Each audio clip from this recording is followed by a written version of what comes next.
we're going to go. It's going to take a second to boot up the live stream. And I still haven't gone over that one, Greg, that you said I needed to go and look at look at the comments, and I really wish that I would have, but I'll probably still go back and look at it. Because oh yeah, that one was really good. Yeah, I love to hear what people are what they have to say. And you know, that's why I try to pay attention on I try to pay attention when we're doing the restreams, because I can see all the comments. But sometimes, like if Brandon and I are talking and we're just in spirit flow, I don't really see what's going on, you know, because that can be a distraction.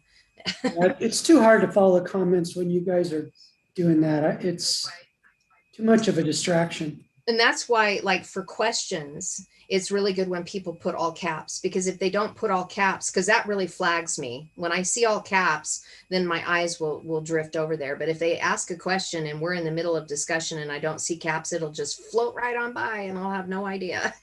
So anyway, so we're going to continue. We're going to pick up where we left off. And this is I'm sure this is probably one of those verses that you guys have wondered, now that you've seen that there's a difference between the Hebrew and the Aramaic and that there's more information. This might be one that you've thought of. There's probably a lot. Yay, Ashley is going to join us. We haven't had Ashley on here before. I'm really glad that Ashley's joining us. Hello, Ashley. I'm glad you're here. I'm really glad you're here. You're able to be on a live stream with us. That's awesome. Okay, so this is, I'm trying to slide us around so I can see my screen better, because I like seeing your faces instead of just the words that I'm saying. But I think I'm going to minimize you guys just for a second so I can see and read this portion. All right, so the scripture we're looking at today is Matthew 13:13. But as to him who hath not, that also which he hath shall be taken from him. On this account I speak to them in parables.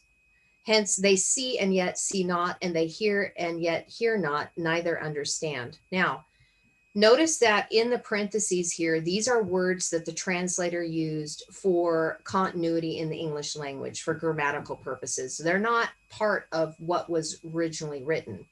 And you can see what King James did. This is King James. So what they did is they separated out, and in verse 12, they decided to put this phrase in verse 12, so that all we would see here is 13, when it was actually written that all of this is connected together. So they lumped it in with the verse that we were looking at last week, which was, for unto him who hath it shall be given, and it shall be increased to him. And so they decided to have a contiguous thought when it's really a separate verse. And hopefully that will make sense to you, because everything was connected. It's connected at a place, and it's written that way. And it's important that through writing it that way, that we can connect to what we need to connect to in the verse that it's written in. So they took liberties by doing that. So what we're going to do is we're going to take a look at the way it was written. And I like Janet McGear's work. I've shared that with you before, all the study stuff that I use. And we're going to take a look at, oops, that's the wrong one. We're going not to the Mark of the Beast. So we're going to take a look at what she did in the mechanical translation of the verse. So her mechanical translation is underneath the Hebrew letters in this column here. So the black words is her translation. So her mechanical translation reads this: and to him who has not, even that which he has will be taken from him. Because of this, in parables speak I with them, because they see and not do see, and they hear and not do hear, and not do they understand. Now, I know this looks like a lot of words. I am going to try to zip through this instead of getting down into the minutia with you guys. The minutia is wonderful for me. It might be too much for some of you guys, but you're going to be picking up a lot of this, because the language, you know, I use the term inculcation, and some people may find offense to that, but inculcation really is a great way for us to learn. And that allows us to learn because we repeat things over and over and over again to be able to get them within us, so that we are using concepts that we can all comprehend. I'm not speaking Greek to you, right? Because you're hearing these concepts and it's like, oh, okay, she's mentioning the Lamed again. And I know the Lamed is the rod of the teacher. Okay, so I'm getting this. So every time now you see the Lamed, because you've heard me say it 50 million times, which sometimes doesn't seem like an exaggeration, you're already connecting these things because we've repeated it over and over. And some people would say this is indoctrination. And some people may say that I'm forming a new religion, and I'm not. What I'm doing is I'm sharing with you guys information for inward formation. What you do with it is up to you. I'm not telling you anything. I'm sharing it with you. So if it sticks, great. If it doesn't, throw it away. Whatever spirit needs you to receive, then that is what you are going to hear. It is going to be a prophet to you. It is going to prophesy over you right where you're at, what you need to see in your next steps. It's also going to be a mirror. So if you hear things that I'm sharing and it is all negative based, it's because there's something on the inside that needs to be worked on, because it's a mirror and you're hearing words as a mirror that's on the inside of you. My job in sharing these things is in hopes that as I share, these things are going to be bringing up shadow side so you can work with them, but I also bring the resolve. So if I say to you the letter Rosh, which means to be spiritually poor and destitute, the other side of that is to raise yourself up.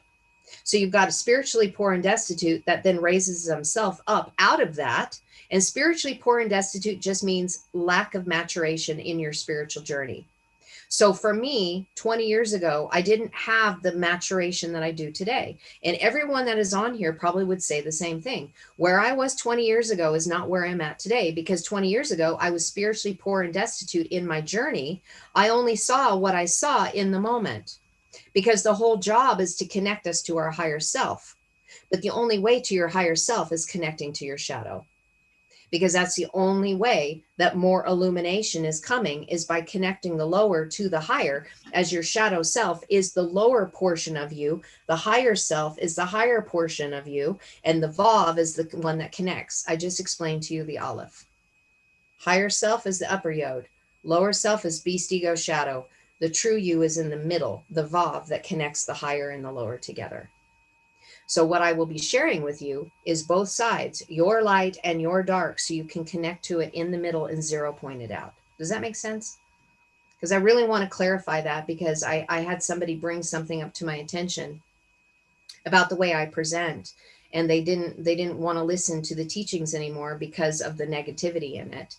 And I understood. I love this person very, very much. They're very dear to me. And I understood what this person was sharing with me. And I could see it. So I want to be able to bring this so that if you're only hearing that, then you're hearing from your shadow side. And your higher self is wanting you to connect to the information to be able to bring it together and connect at that Vav level, right where your heart is, which is then to be able to connect your lower chakras with your upper chakras, so the toroidal field will flow through you, because we need to have those energies flowing. So that's what we're going to be looking at today. I want you to be thinking of that in the spiritual side of it. Again, like I've shared, we have to divorce ourselves from the narratives, because the narratives are all tied to the ego. We are talking to the spirit here. We're talking at the soul level to see what we need so we can connect the upper Yod to the lower Yod and bring it into 0 point, into our now. That's just kind of the premises I want to set up as the foundation of why we're sharing today. And I wish I would have been sharing that as a foundational piece since I started in the beginning.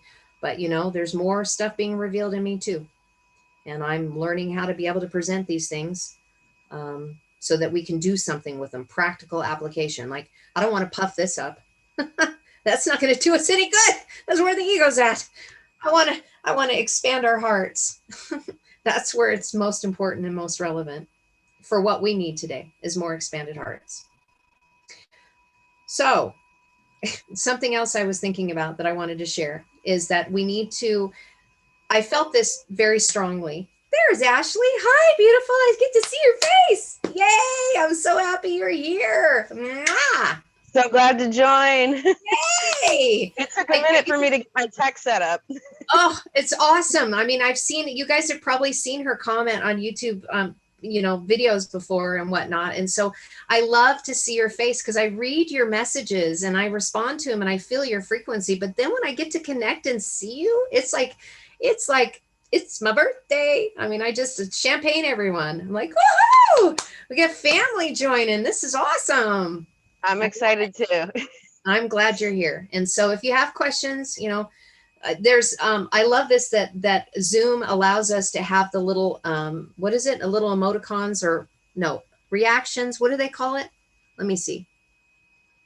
I don't know. I'm not seeing it there. But down on the bottom of your video, you can do like a raised hand, you can do hand plotting, you can do a little celebration sign. Please feel free to use those. I love them.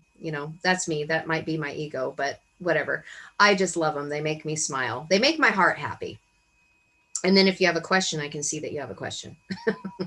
So in sharing all of that, something I felt very impressed upon today is that the first thing that we need to do is we need to embrace our beast ego.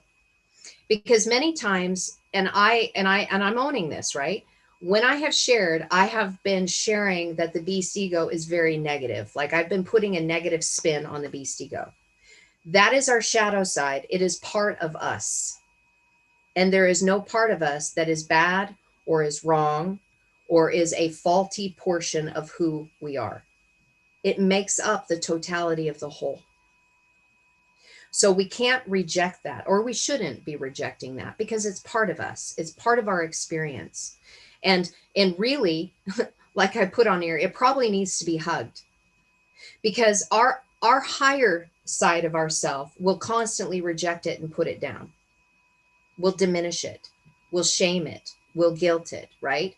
But if we're putting in too much light and our higher self is shaming our lower self, too much light makes darkness increase and there'll be a pushback, when really we need to embrace it.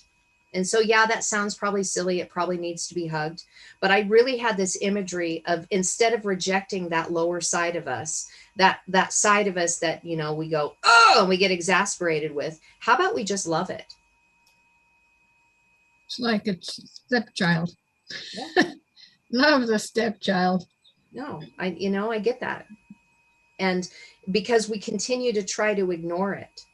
And honestly, a lot of that stems from our inner child that is wounded, that is wanting to be seen, that is wanting to be heard, that is acting out.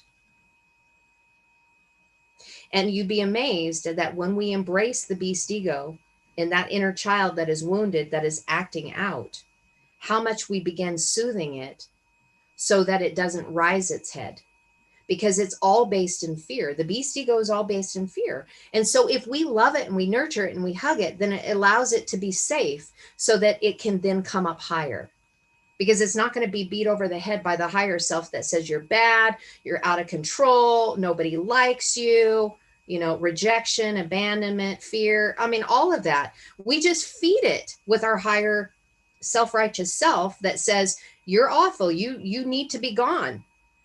Instead of saying, you know what, I love you unconditionally. I can see you are hurting, little child.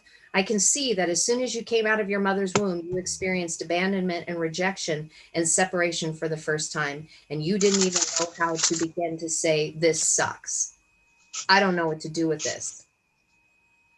And so that's where we're going. We're trying to go all the way back there. So hug your beast ego. When you're caught in a moment and something rises up and you get angry or you get afraid or you go into that shadow side of you, stop for a moment and send your self-love, because your inner child, the woundings that you had from when you were a young child, needs some attention and needs some love, because it's up to us to repair it ourselves.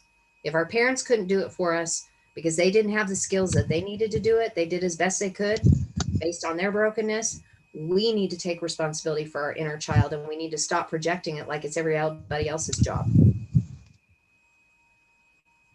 So I'm pointing fingers back at me, guys. I am not pointing them at you. I am pointing them all at me here. All at me. That's the only way I've been able to heal. And more light means more shadow. And I'm seeing my inner child and they need to be dealt with. So any rate, now we're going to move into the scripture. And the very first word that I see here is and to him. So the definition and to him by itself is memnoon. And it's speaking of who or he who. So it's identifying the who. Who are we talking about here? Who is this referring to? And we can already see now, again, divorce the English translation, just put it away. Because if you hang on to it, it's going to trip you up. So let's take a look at the definition of the words and let it speak to us instead of what the translators said it was. We're going to separate that. So what it's doing is it's identifying who this is written about. And who is written, you can tell who it's written about by the letters that were added on the prefix. And because they were on the prefix, we already know. So just as inculcation, just remember, anything on the prefix has to do with mother, yod-he. Anything on the suffix is father, vav-he. So we are talking about the portion of vav-he, mother, that is teaching us the divine masculine principles. And what do we see here? We see the vav. So the vav means to connect. So this is speaking to those who have connected to mother, who have the staff of authority. If one has the staff of authority, and we're identifying who this is, one who has a staff of authority means that they have authority to speak the revelation because they became it. They became mother's teaching. So if they became mother's teaching, we know it has to do with the golden rule about how our external orientation is, and that we have learned to tame the beast ego enough that we're going to treat people the way we want to be treated. So the example I always use, and I know you guys are probably sick of me saying it, if I'm going to punch somebody in the face, they're going to punch me back because I haven't learned the golden rule. You know? And there's going to be a whole lot of things that don't need to happen because I haven't learned that. Well, this is somebody who already is established in there and they can instruct in that. They have a staff of authority. And I am going to say something that my husband has said all the time. When we join with somebody, especially coming from Christian backgrounds, many people that have Christian backgrounds have this really well. They know this really well. And of course, you're going to have all kinds of people in any mix of life that have and don't have, that haven't learned it and they're still learning it. But for the most part, I saw this a lot in the Christian church. I saw it demonstrated yesterday in the car accident I was in, because the people that were there were all believers. And they were so loving and they were so kind and they were so gentle. They don't know Hebrew. They don't know any of this. I have a story to share about that later that I didn't share this morning. It was pretty cool about the Hebrew language. But anyway, these are people that have the authority because they've already become it. So that's who we're identifying. They've connected with mother. They have the staff of authority. They have the rod of the teacher on mother's side. They're walking out the golden rules. So if you want to connect it to something that help you ground what this is saying, they understand the 10 commandments and they walk it out. Not through religious, okay? Don't go into religion on me here. I'm trying to take us away from that, but they understand about the right orientation with God, having respect for that and honor for that which they do not know, the mysterious of God, and they respect and honor the people that are around them. And then how it happened, the Memnoon, is they went through the living water teachings that were necessary while they were in the chaos, while they were in the flesh. So they entered into chaos, they were put on the flesh suit, but this is also the Hebrew word for manna. So through their manna, this is why I said that Christianity, for the most part, there are a lot of people are walking in this, because through their daily manna of reading and through the scriptures and seeing the light that was in the scriptures, changed their nature enough because they would look at them and it would allow them to be able to orient themselves in life where they could be kind and they could be helpful, treating people the way they want to be treated. You guys connecting there? Are we good with that word?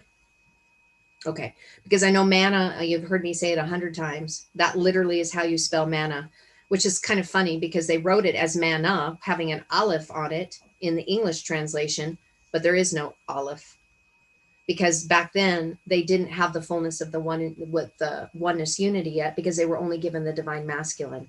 They weren't able to bring in the divine feminine yet. That's why it's not manna with the aleph, it's the fallen noon, still in the separated flesh suit that they needed to have instruction because they're still in chaos. Shalom is when you marry the two, the divine masculine and the feminine on the inside, and you find oneness on the inside. That's when you no longer have waters of chaos on the inside. You are completed water, because water holds memory, right? How many of you have watched or looked at Dr. Emoto's work?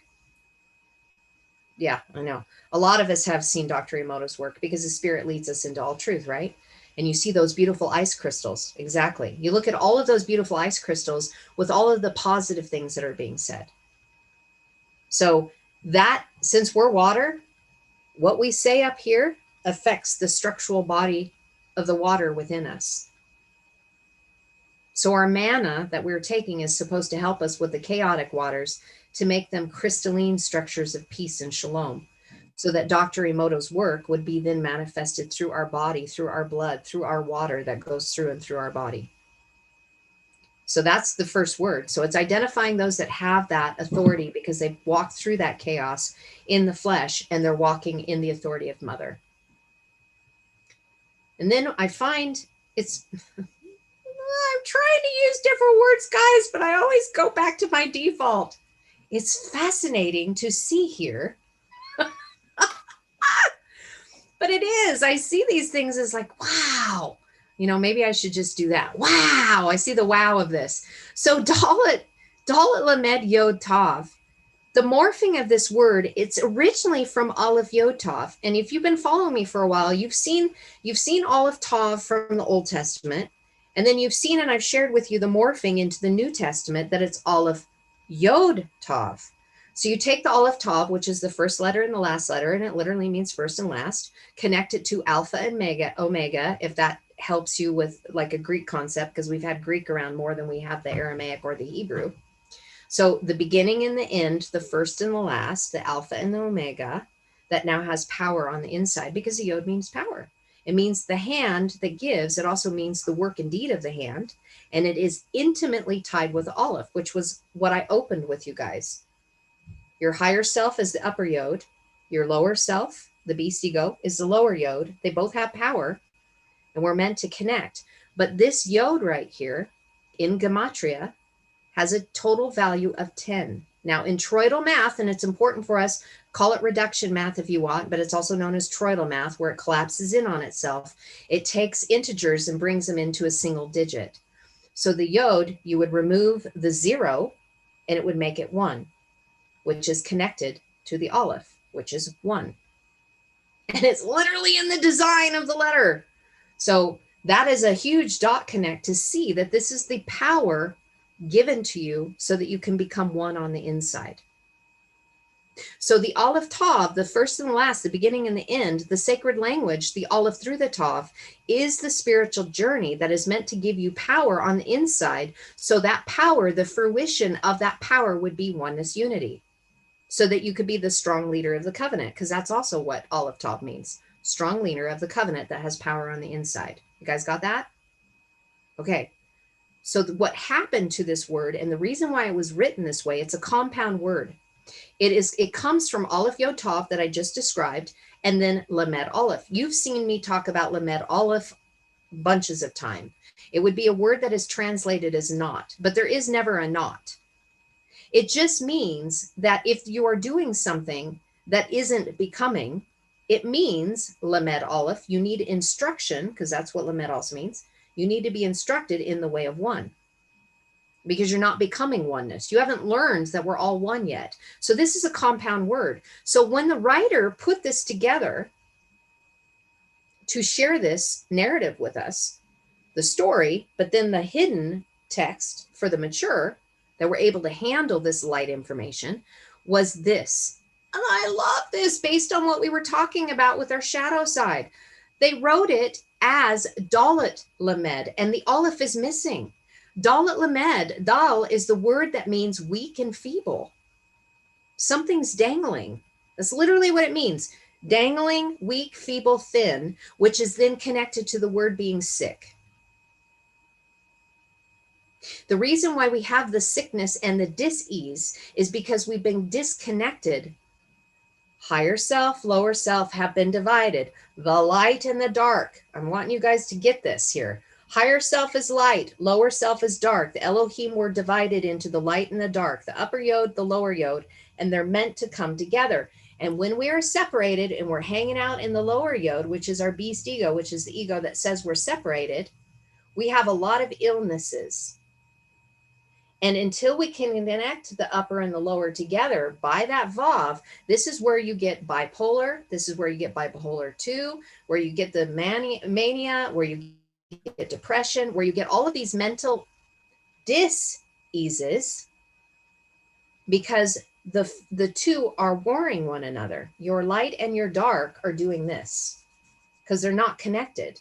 They haven't become one. They haven't found shalom yet. So it manifests externally, and then we put medication on it to try to calm it down, when really the two are trying to connect because there's something dangling. The higher self is dangling from above, and it needs to be caught together. That's why the yod is the open hand. It's reaching.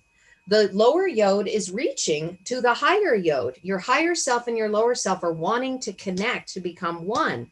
So they're no longer divided. So this word, when they wrote it this way, they're looking at it and they're saying, you haven't become one. We're talking about the teachers who are on the mother side. You've learned the golden rule, but you haven't learned oneness yet. You guys connecting here? So mother's teaching doesn't teach oneness yet. It just teaches how to tame the beast ego and figure out how we can get along with each other without hurting each other. Because if I punch you, you're going to punch me. Because I've learned it, I'm going to get hit back. So mother has to tame the beast to realize, hey, you know, it's not cool to do those things. So these are the teachers that have learned this, but they haven't gone into the oneness unity yet because the aleph was removed. This is the Aramaic letter right here that I'm highlighting. That is the aleph. It's missing here. There is no aleph. It was written out. So what we were left with was dal. You're weak and feeble. You're thin. There's something dangling. But you guys, this is what I got so excited about. And as you continue to look at these languages, you're going to see these little nuggets and you're going to go, oh, I never saw it before. Because I didn't see this. See, okay, so I'm highlighting the yod. We know the yod is power. We know the yod is vision. We know it's connected to the aleph. What I didn't highlight is the dalet, lamed, and tav. This is literally how you spell the symbol dalet. This is literally how you spell the dalet. Remember, so in Hebrew, every single symbol is made up of Hebrew symbols that decided to come together as a constituency to bring their vibrational frequencies into the symbol. It's like it gave it the power boost necessary because 2 or 3 letters come together with their own resonance frequency to create a new frequency. But all of that is part of it. So even in this, think about a 3-stranded cord is not easily broken, right? Dalet, lamed, tav. This is not a broken word because it is the 3 that have been brought together. So what is so beautiful about that? The very root is only 2 letters. It's dal, weak, feeble, thin. It also means to draw water from a deep well. And it also means to deliver. So what are you doing? You're drawing deep water from the well within you so you can deliver yourself from that which makes you weak, feeble, and thin. And then when you do that, the tav is added. Tav means covenant. And if you remember what I shared with you last week about Bereshit, the covenant of fire in the beginning, because fire was taken out, the fire was taken out of the heart, and we have to put the fire back in. The yod is connected to the fire because it's aleph shin. Aleph shin makes up the word for fire. One fire that is meant to be on the inside. And it was given in the beginning and then it was removed. And it's our job to find the power. The power comes from oneness unity. It makes you have a burning heart so that you are a keeper of the flame. The flame is within you. The flame is becoming and connecting your higher self with your lower self into oneness unity that then fully activates the heart chakra into unconditional love because you hugged your little child, your beast ego, and said, I love you unconditionally. And then you get to manifest the fire on the outside. So this word right here is saying these teachers that have the staff of authority haven't learned the way of one yet. The oneness isn't on the inside, but through instruction, the power is there for it to happen. But they need the Father's covenant. Now, the Father's covenant is Vav He. So again, bringing it back to the Tetragrammaton, because we know the name Yeshua is Yod He Shin Vav He. So I'm trying to get you guys to remember things that I've shared with you before about Yeshua's name literally being the fire, the manifestation of the Father's fire that is in the heart, that he was manifesting as Yeshua, but he was walking as fire, as the seraphim in the flesh, as Yod He Vav He. And if you guys didn't catch it before when I was talking to Brandon, there is no Yod He Vav He in the New Testament. You never see the Tetragrammaton again in the New Testament. Did you guys know that? Now you will see it in English as all caps, Lord, all caps, and you think that both that and the New Testament is the same, but it's not. In the New Testament, in Aramaic, it's Alaha. And the reason why you don't see Yod He Vav He in the New Testament is because Yod He Shin Vav He came in the manifested form as the flesh man we know as Yeshua, to be the walking flame, to have the seraphic flame message, to ignite the fire within. So the word for God in the New Testament is Alaha. Aleph Lamed He Aleph, the strong leader teaching shepherds that reveal oneness. So that is connected to here, saying oneness hasn't come yet.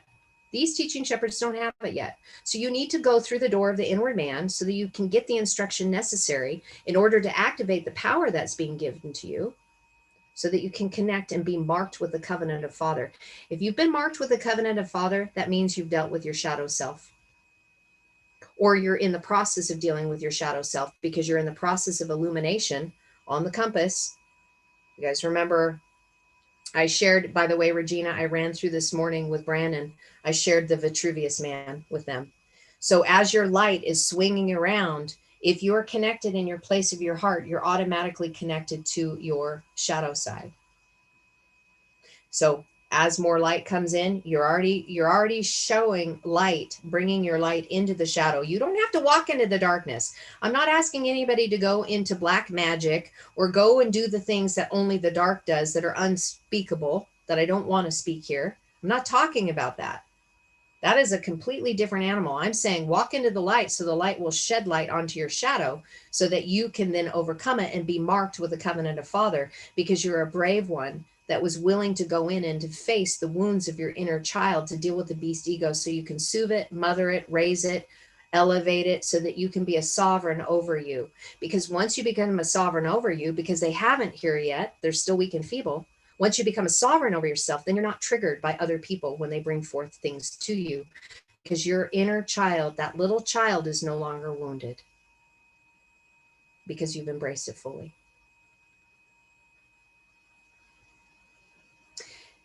One of the things that I find interesting too about the Aleph Yod Tav, and then we're going to move off this word because I could talk about one word for an hour. There's so much information here. I don't think you'd hang with me for that long. Maybe you would. But Aleph Yod Tav, when it gets into the New Testament,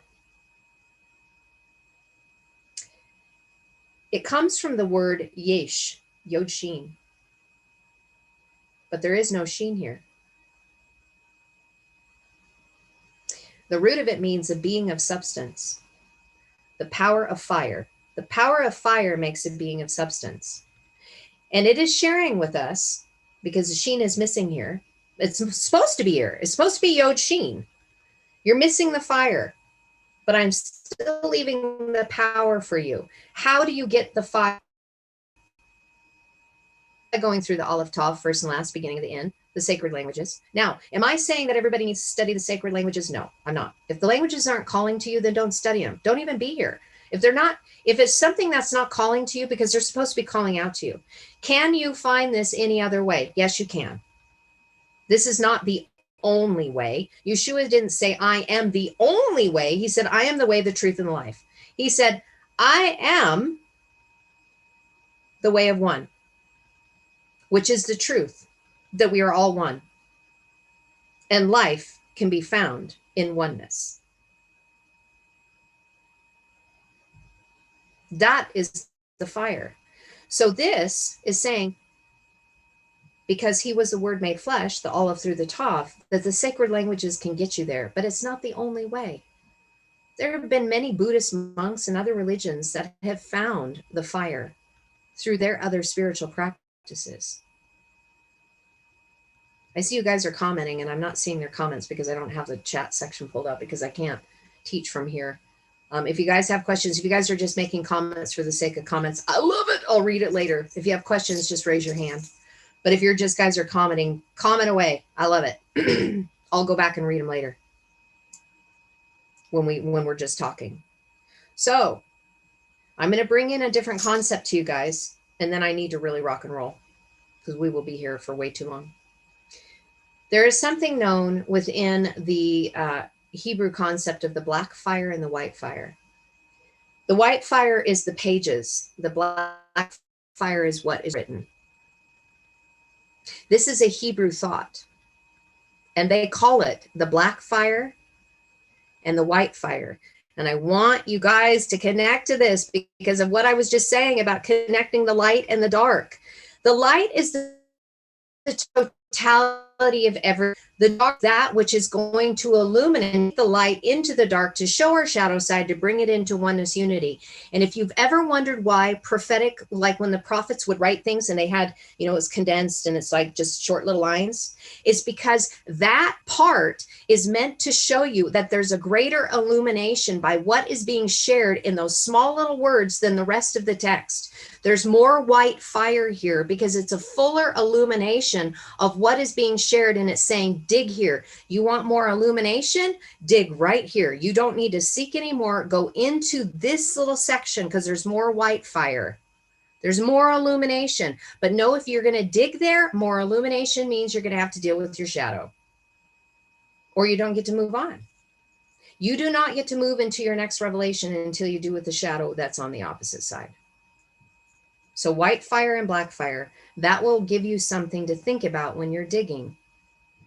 If you're seeking for new revelation and you want to start digging in the letters, go look at what the prophets say, or even the Psalms. So if they're written in a narrow form, it means there's strong illumination in there. And there's something, if you're seeking for more revelation and more illumination, that's where you're going to find it.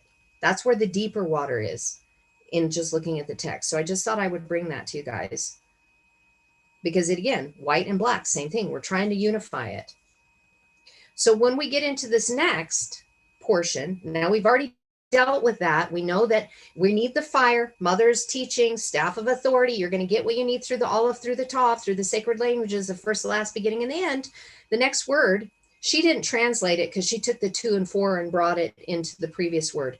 But we have the standing lamed again. We have the standing lamed, the rod of the teacher that brings forth revelation, because this is connected to the light. The light is going to reveal your hidden you. So it's saying that if you want to have the power on the inside, understand that the instruction that is coming is meant to reveal your shadow.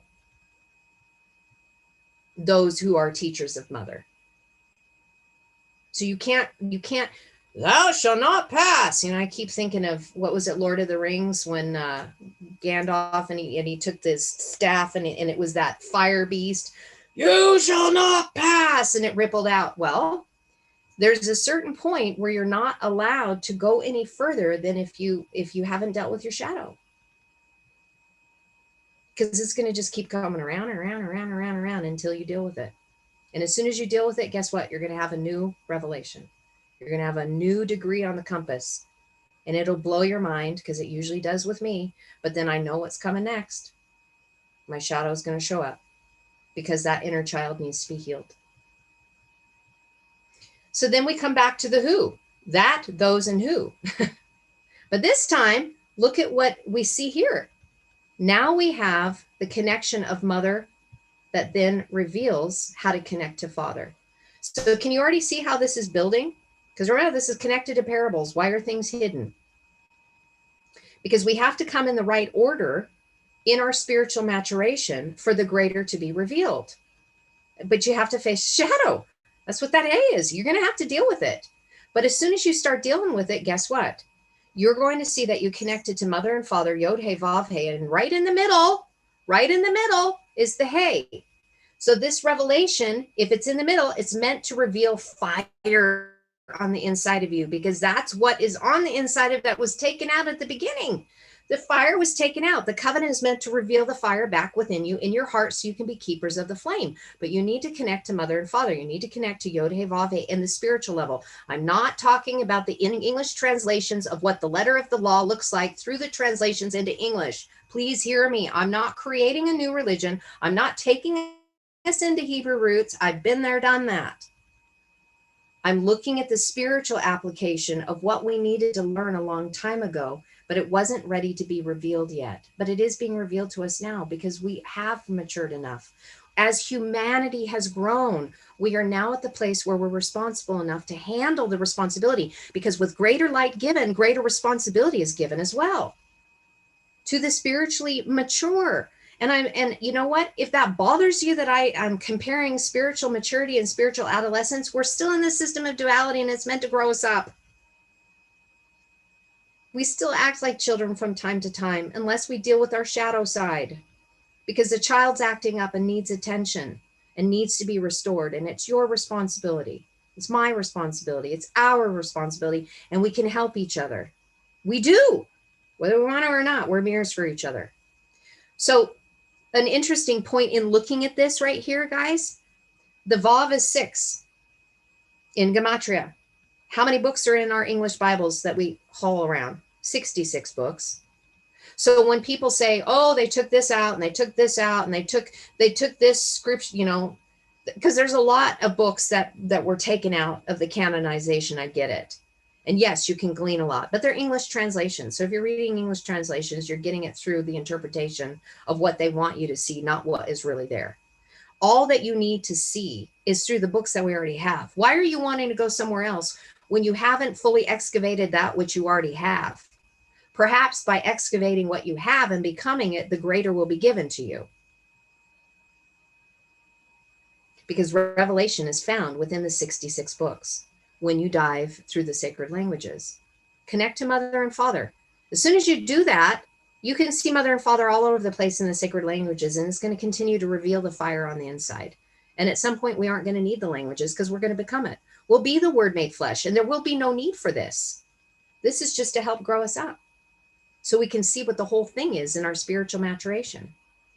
Now look. Now we go back to the Aleph Yod Tav again, but this time it's not Lamed or Dalet Lamed Aleph Yod Tav. Now it's saying, so connect to mother and father, get revelation on the inside, but you have to go through the door. The door is always being brought up. Why is the door always being brought up? Because the answers are found within. The weak and the feeble position that you have within your shadow side, it's on the inside. So you need to go through the door and look at those things on the inside, because your ego is only going to manifest what the ego wants other people to see. And it's going to keep that shadow side hidden until you apply pressure to it. As soon as pressure gets applied to the ego, guess what? You're going to see the shadow. Because the ego does a really good job masking all of that because it wants to be accepted. It wants to be loved. It wants to connect to like-minded people. We all get along as long as you follow by my rules, and we all have the same rules. So we're going to be behaving the same way until pressure is applied, until somebody wants to challenge those rules. And then the ego, then the dark side, your shadow side shows up. So this is saying, go within, deliver yourself of that by embracing it, become one with it, because the power has been given to you. It's demonstrated through the journey, the Aleph through the Tav. And then look, Lamed, hey, the instruction is going to reveal this to you. And just to go a little bit further on this, just as remember, so it's the rod of the teacher, but it means to accustom, to learn, studied, put together, compiled, brought together, connected, Aleph, the upper and the lower, connected to teach, was trained, study, and knowledge. Now, it means also in the origin of this, not only to learn, but prick, sting, excite, incite, and goad. So if you are wanting instruction that is going to be revealing these revelations to you, expect you're going to be stung. You're going to be prodded. It's going to incite you. It's going to sting. It's meant to. This is the only way that the ego has to turn and see itself so that the real self can be revealed, so it can be brought into one.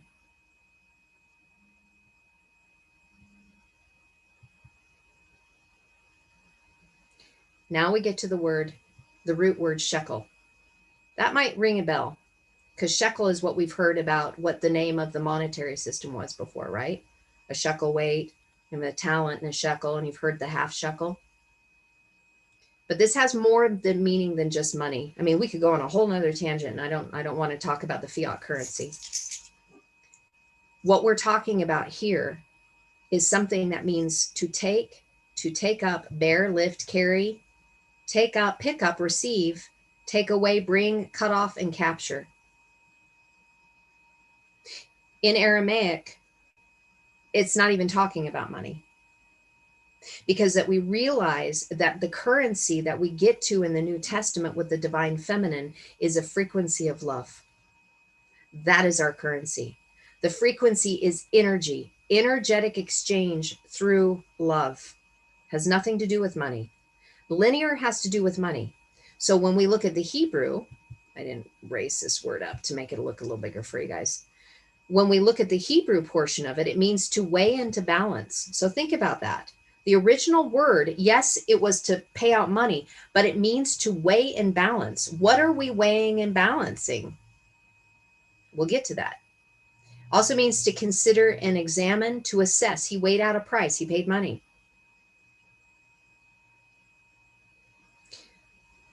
When the tav is added in the middle of the word, we already know that anything added in the center of the word is connected to your heart. I've shared that with you with the definition of leb, the Hebrew word heart, the center of anything. So when we look at the Hebrew word or an Aramaic word and something has been added in the middle, it has to do with your heart. And look what is here. This is tav. Oh, connect to Bereshit, the one fire that was in the middle of covenant.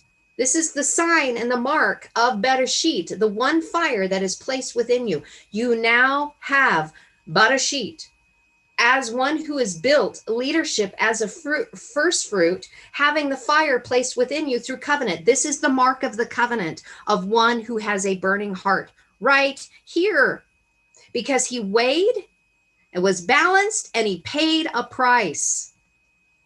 The fire that comes on the inside is not without cost. It'll cost you everything. But yet what you gain is to be one with the flame. You want a close relationship with Yeshua? Then take his flame and become it. Right here.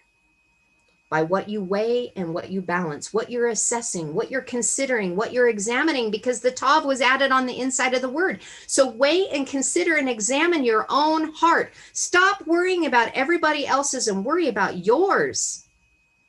That's what's being shared here. Look, this revelation from the Father's teaching, that hay on the inside, is meant for you to weigh and examine your heart on the inside. What is going on the inside? What else do we see here, guys? We see the noon has been added. So this has to do with the seed of life. The seed of life is what we do in our life that produces progeny, but it means to produce an heir. H-E-I-R, not error, heir to a throne. It means to give you a strong base to stand upon, and it's risen. It's not fallen flesh. This has to do with your flesh. This is a spiritual path that is being walked out by you in your flesh, that is a seed of life, but it's going to have to germinate through the fire. A very interesting thing about pine cones. Many times when pine cones, when they germinate, fire opens up the pine, the cone itself, to release the seed in order to produce new life. So if we want a new life within us, we have to be willing to take the seed of light and life and let the fire come so that we can be marked on the inside and have that flame reignited. And how do we do that? Well, Kuf Lamed is a word that means calling out. What is calling out to us? The covenant. The spiritual walk of fire. The spiritual walk of fire meant to mark you on the inside so that you can compress light in the circle of time by finding the narrow path between the light and dark that will instruct you. That's what's calling out to you.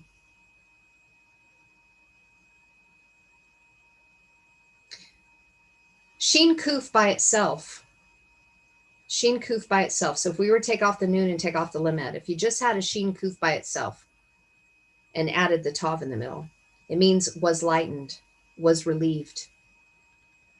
So that means a burden. Like if you're carrying a burden, what makes you lighten, because when a word is in its root form, it's static. It is like potential. It's potential energy. Nothing's been done with it. It's like, here's the raw source code information. Now what are you going to do with it? Well, if I add a yod here in the middle, now it has power. Okay, now it has life. It's doing something. The Shin Kuf by itself is static, and it means was lightened and relieved. So if you want relief, find the covenant of fire and get it placed on the inside of your heart. Allow mother and father to instruct you. Allow Yod He, Vav He come through the fire of Shin, through Yeshua and what he taught. Let him teach you the way of one, because that fire is still here. His frequency is still here. He may not be walking amongst us, but we are as him as one. Tune into that frequency if you need to. I'm not dismissing anybody that prays to Yeshua, because we are all one. If that's the home, the frequency that you need to go into, you're really talking to your higher self, because we're all one. We all fractaled out. I'm hoping you guys are connecting to that, because I don't want to diminish that. And I don't want to diminish anyone that prays to Yeshua until you realize that we're all one. When you get that sheen in you and you're in the fire, you're in the one fire with Yeshua. Why do you think we had that imagery of Shadrach, Meshach, and Abednego and the angel that showed up in the midst of the fire and the fire didn't burn them? Because they became one with fire. Now, was that a literal story that happened? I don't know. I wasn't there. I don't remember it. But I sure can see the allegory of what it's saying. Become the fire, then fire doesn't touch you because you became the flame. You don't get burned by it because you became the fire. We only get burned by it when we don't deal with our shadow side. Because the fire, the plasma fire coming in from our higher self is going to touch the lower self and burn it, because you haven't become one with it, because it becomes one fire. As soon as you connect with your lower self and you deal with that beast ego nature and you love it and you nurture it and you raise it and you restore it and you connect it, you are now one fire, and you will not get burnt by it, because now that beast ego has been dealt with, has been brought back into the sheepfold as one, and you will not get touched by the flame, because you are the flame.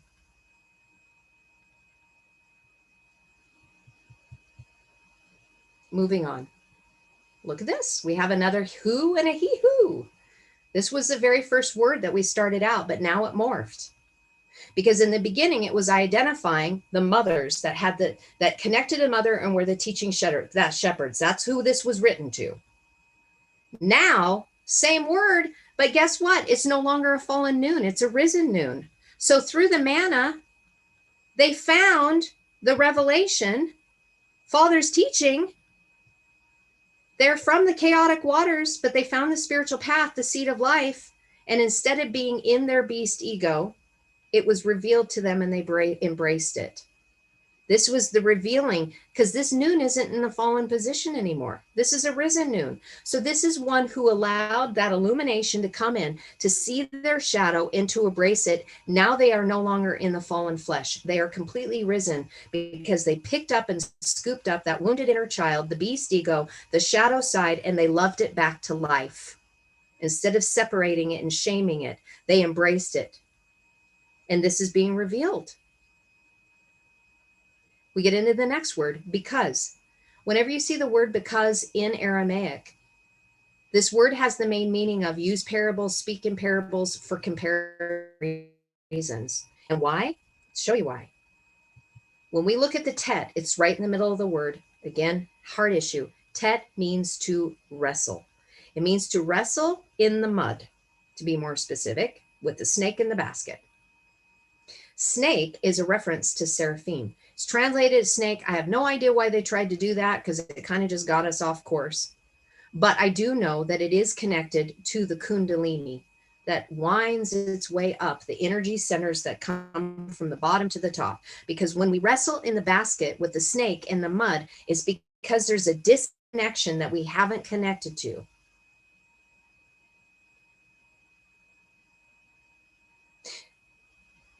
The very next letter after the tet is the yod.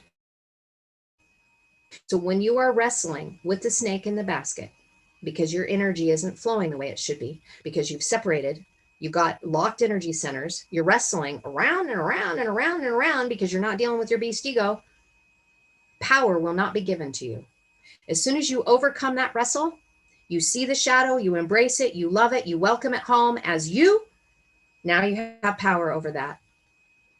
You've been given power and the means and the direction to move to the next letter, the Kaf, which is grasping the power. And then the next is the Lamed. So you need the power so you can grasp the hold of the staff of authority, but you have to overcome the wrestle. So this is saying you need to overcome the wrestle that is within you on the inside so you can be filled up. Mem Lamed means to fill. So that means you are wrestling on the inside. You are full of a wrestle. You're completely filled up on the inside because you're wrestling. You're wrestling that which has filled you up. But if you went through the process, this should have been revealed to you. Because Regina and I were sharing, I don't know, was it 2 weeks ago when we were talking about the word tov, good? It's a tet vav bet. You're going to wrestle, and it's meant to pierce you so you can build yourself on the inside and know that it's good. It's good. The wrestle is good. Then we move into this and these. This and these, those who have the risen flesh on the inside that have the spirit breath. They reveal oneness because they found it on the inside, because they elevated themselves. They're no longer in the beast ego. It became one because it's an inside job. And then when we move into the word parables, I know this is a lot, you guys. So if it's too much information, check your brain out, let your spirit hear. Because your spirit, your mind is going to be listening to the letters and it's going to be overwhelming to you. And you're going to go, whoa, that's way too much meat. You just gave me a porterhouse, maybe 3. Just turn your brain off and just listen to your spirit. Just listen through your spirit. Listen to what the letters are saying. When we get into the word parables here, Pei Lamed Aleph, right in the center of here, means a wonder and a marvel. Extraordinary. Be difficult. To be wonderful, distinguished, and to be made special. Also meaning to cleave, set apart, and to separate. I shared with Brandon earlier about the word from going from being common to, being profane to being holy. So if you're interested about that, listen to the conversation I had with Brandon, because this will explain this in much further detail for you guys. So when we are common is when we are all separated. We're all made common. We all start from ground zero. We're born in, we got the ego, we're all separated. We're walking around as a bunch of little egos. But something extraordinary happens when we begin to work on the inside, when the mouth begins to speak elevated words on the inside, not listening to those declinating words, listening to the ones that lift us up about the journey that we are on, allowing the instruction to come in to bring forth oneness unity through the covenant that then shows that we have, because we're coming and we are bringing the Aleph Tav. We're bringing that which produces oneness unity, becoming as being the first and the last, the beginning and the end. And the very first word is Bereshit, the first fruit leaders that found the fire within through covenant. You become one who was split, set apart, separated. You now are a wonder, a marvel, and a miracle. You became extraordinary and you've been made special. The ego wants to always be special, but we already are when you recognize the oneness unity and you allow that to come and manifest on the inside. Because then what happens? Very next word, speak. You speak. So Mem Lamed is the root word and it means to speak. So it's Mem Lamed within Mem Lamed. Do you catch that? It's Mem Lamed, speech on the inside, then manifests on the outside. And this is the pattern of the cherubim on the Ark of the Covenant, which is known as the Ark of the Testimony. You become a witness and a testimony to that which you have done by becoming a wonder and a marvel, by being extraordinary. Is it difficult? Yes, it's difficult, and you're going to have to wrestle, and it's going to suck. But on the other side of it is people are going to see that you are set apart as being different because you have now found oneness unity, because the speech that comes out of your mouth is that which is in you. And mem lamed, by the way, Mel, is an old word that used to be honey. Honey is going to be coming from your lips. The words that you speak are going to be sweet because your speech on the inside, that which you speak to yourself on the inside and speak to your inner child, is going to be the same speech that you're speaking on the outside. You're going to be bringing honey from your lips to the people. That is so beautiful. And I believe that's what we all want. That's what we attempt to do, right? When we make these Facebook messages, when we're not complaining, bitching, and moaning about our life, and we're bringing revelation to people and we're telling them how much we love them. And hey, guys, we're one. You know, we are trying to bring forth honey from our lips to hear a sweet message so that everybody can get into their inner child and raise it up from being poor and destitute and broken and feeling separated. What a miracle. What a wonder. What a marvel if we all do this. Then it leads us into the word I. This is like the morphing of the Eye asher Eye, I am that I am. This becomes I. One with mother, one with father, finding the spiritual path of maturity on the inside. I. And when you have this word and you become this word and you are, when you say I, you are saying it as we. Because it's really the manifestation, the full manifestation. Listen, Eye was to be, to become, to come to pass. It has all of these past, present, future tense in it. When you get to I, this is I as in now. There is no yesterday, today, forever. It is now. This is I in the moment, who was and is to come now. To be, to become, to come to pass. We don't have to do that anymore. We don't need the Haya. We don't need Hey Yod Hey anymore. Because we listened to Yod He, Vav He, because Haya is the root of Yod He, Vav He. We went through mother, we went through father, we found oneness. I stand as I. I found the spiritual path on the inside. The seed of life has produced a stalk, produced life in me, and I have a strong base to stand on. This is sovereignty. Ooh, I need to bring it down a notch, guys. I'm sorry. I'm like on my soapbox and I'm screaming at you guys. I feel this passionately. And so it just like translates out in my mouth. I just get really passionate about this because I want us to grab this. I tasted oneness, unity, and I want all of us to live it. I want all of us to live it because there's no reason why we should be having these things happening within us that separate us. Because we're all one. And so I just get really passionate. It's how this vessel communicates. But I try to reel it in sometimes because I even get a little over the top for myself. And here's the beautiful part. So just basically what I just said about the I and sovereignty. The very next word, I know it's translated as with, but when you see the foundation of it, it's Ein Mem. This is people. This is the word for people. Nation, people, crowd, tribesmen, as in the flock of Jacob.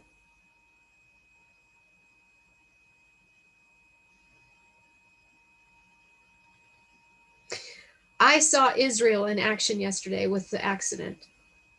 I saw those who wrestled and prevailed and were walking in power as the upright and the just, who were strong leaders, who brought forth their light yesterday in that car accident. Because they allowed revelation to come in the moment to see that we were all one. And it didn't matter the cars. It didn't, we were all happy that we didn't get hurt. There was no blood and broken bones. Bruises, yeah. I think I was the only one that got bruises on that one, but that's okay. It was meant to be. This is to see while in the waters of chaos, to see your shadow side because you connected now with Father in meekness while you're in the flesh.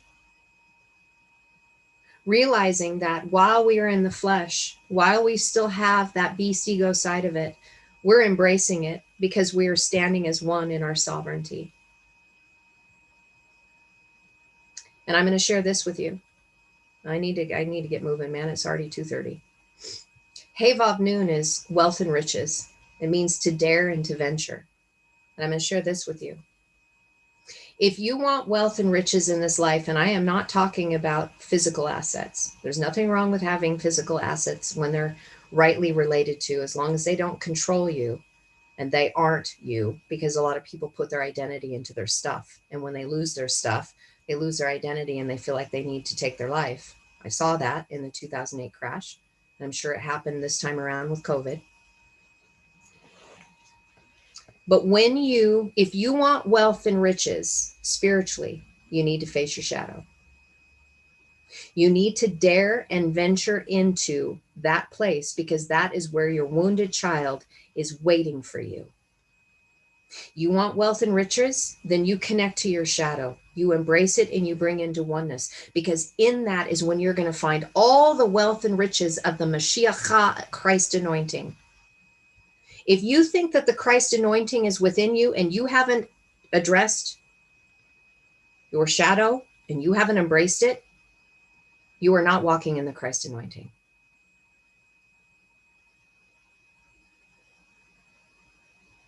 You have to become one with your shadow.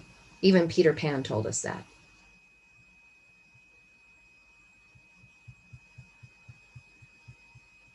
And again, using parables, speaking in parables, comparisons, because the wrestle, we're all filled with the wrestle on the inside. But the light teachings come in the chaos so that you can compare what's going on the inside. Am I manifesting the Christ anointing? No, because I'm not dealing with my shadow. I don't want to look at it. Well, just like the moon phases, it's going to creep up on you. So when you hear people like, I just got to stay in the high vibrations, I got to stay up here, I need to stay here, I need to change my diet, I need to drink different water, I need to do this, I need to eat different food, I need to stay in the higher vibrations, I just need to be lifted up. Well, guess what? That darkness is going to chase you down until you embrace it and become one with it, and then you're all light. So that wrestle is going to continue coming to you in comparisons so that you can see, look what the next word is, to see and behold. And this word, kazah, also means to have a vision. I think it's brilliant how the writers write this, because one of the next words after lo has to do with seeing and beholding. It's like to see and behold, to see and behold, but what are they saying here? So like you're looking at it, see and behold, but if you're reading in English, you're going to totally miss what the connecting rod is. What is the connecting rod? If you want to see, because they translated it as to see and behold, because to see they will not see, right? So you would have thought it's the same word, but you didn't see that the very first one has an added dalet. So if you want to have eyes to see and ears to hear, there's things that you are missing because they're not bringing it forth in English. This is saying, in order to see the wrestle that is going on the inside, you must go through the door to the inner man, to find where you're weak and feeble and thin, so you can deliver yourself it by bringing water from the deep well on the inside of you that is going to show that you were once separated so that you can bring forth life. But you're going to have to go through the sword and plow, because it's meant to give you power to deal with your fallen flesh. Because this word, kazah, is supposed to have an olive. It doesn't have an olive. You wrestle because you don't know that you're one on the inside. The olive was removed. The inside wrestle is because you're not one, because you separated your higher from your lower. Your higher is shaming and guilting your lower, and the lower, all it wants is love and acceptance.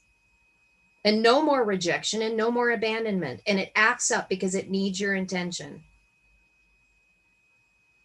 But you got to go through the door to see it. And then it's saying, hey, you need to connect to mother. I'm sorry. The first thing you do, you have to connect to mother, because that's where the instruction is going to begin into how to teach you how to get into oneness unity. But look at all of these other things about this word kazah. See, behold, perceive, observe, consider, contemplate. I didn't put all of this definition up here, but all of this exists up here. So the door inward is so that you can perceive, observe what's going on, consider and contemplate, to watch, and even being careful. What's going on the inside? What are you feeding yourself on the inside? Because the other part of the word And this is what I was sharing. You apply pressure to someone, you're going to see their beast ego. You're going to see what work they did or what work they didn't by applying pressure. That's what catalysts do. You hear me use the word catalyst all the time. Catalysts are meant for pressure to reveal that which hasn't been dealt with yet. And it says to watch it, but it's going to appear, it's going to be visible, it's going to be shown, and it's going to be made evident. Your fallen flesh will be made evident. First time this word is used is in Exodus 18:21. Very first time it's used. Exodus 21 has to do in the narration when the three messengers came to Abraham and Sarah, when they were going to tell that Abraham and Sarah that we're going to have a son. And it says, I'm not going to pull it up. If you want to see it, you can actually pull it up, look at it in what I shared with Brandon this morning. There's no need for me to go over it again today. But I went over and highlighted the verse about being able to have a foundation on the inside of fire and to recognize the higher and the lower self and honoring. It says about, it's the word worship. Anyway.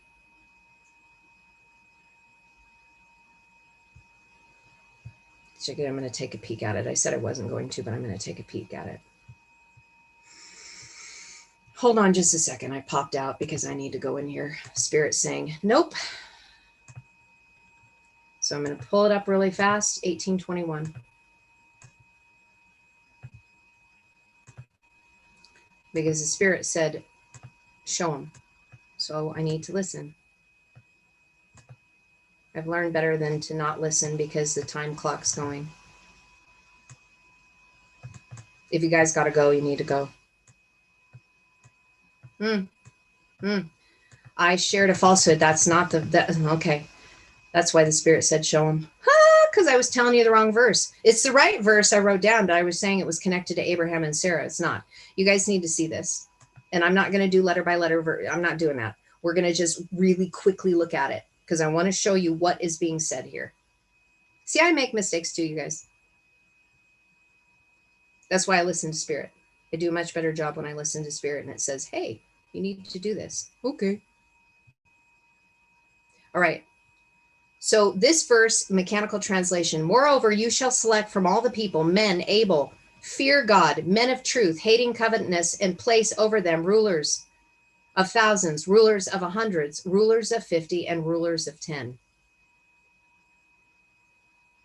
Now, I want to just focus on the first two words. Moreover, you shall select. Here's our Aleph Tav. But notice, this could have been another word, but this was written as you. The Aleph Tav, the first and the last, the beginning and the end that has the revelation of their shadow that is connected to it. Because we have Vav, you connected to the first and the last, the beginning and the end, and your shadow is there and it's been revealed. They said, select. This is to have a vision.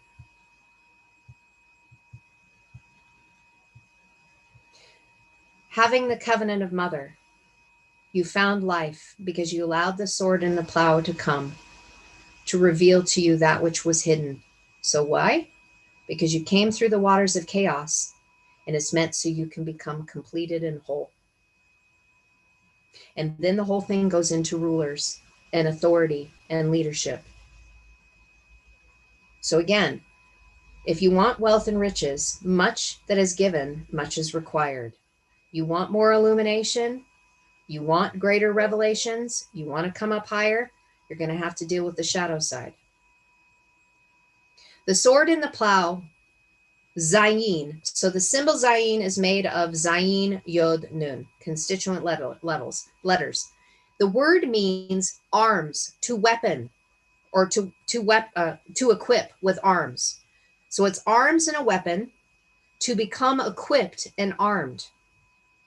The whole purpose of this is to arm and equip ourselves by cutting off that doesn't serve us to bring forth which does serve us, to give us power while we're in the flesh, because we still have this flesh suit. And as long as we have this flesh suit, an ego is always going to be attached to it. I don't care what gurus out there say that they've overcome and they don't have an ego more anymore. If they still have a name and they have a name attached to it and people are coming to see them, they're coming to see the ego. And that ego has subjected itself. It has enlightenment, but you can't get rid of the ego. The ego is you.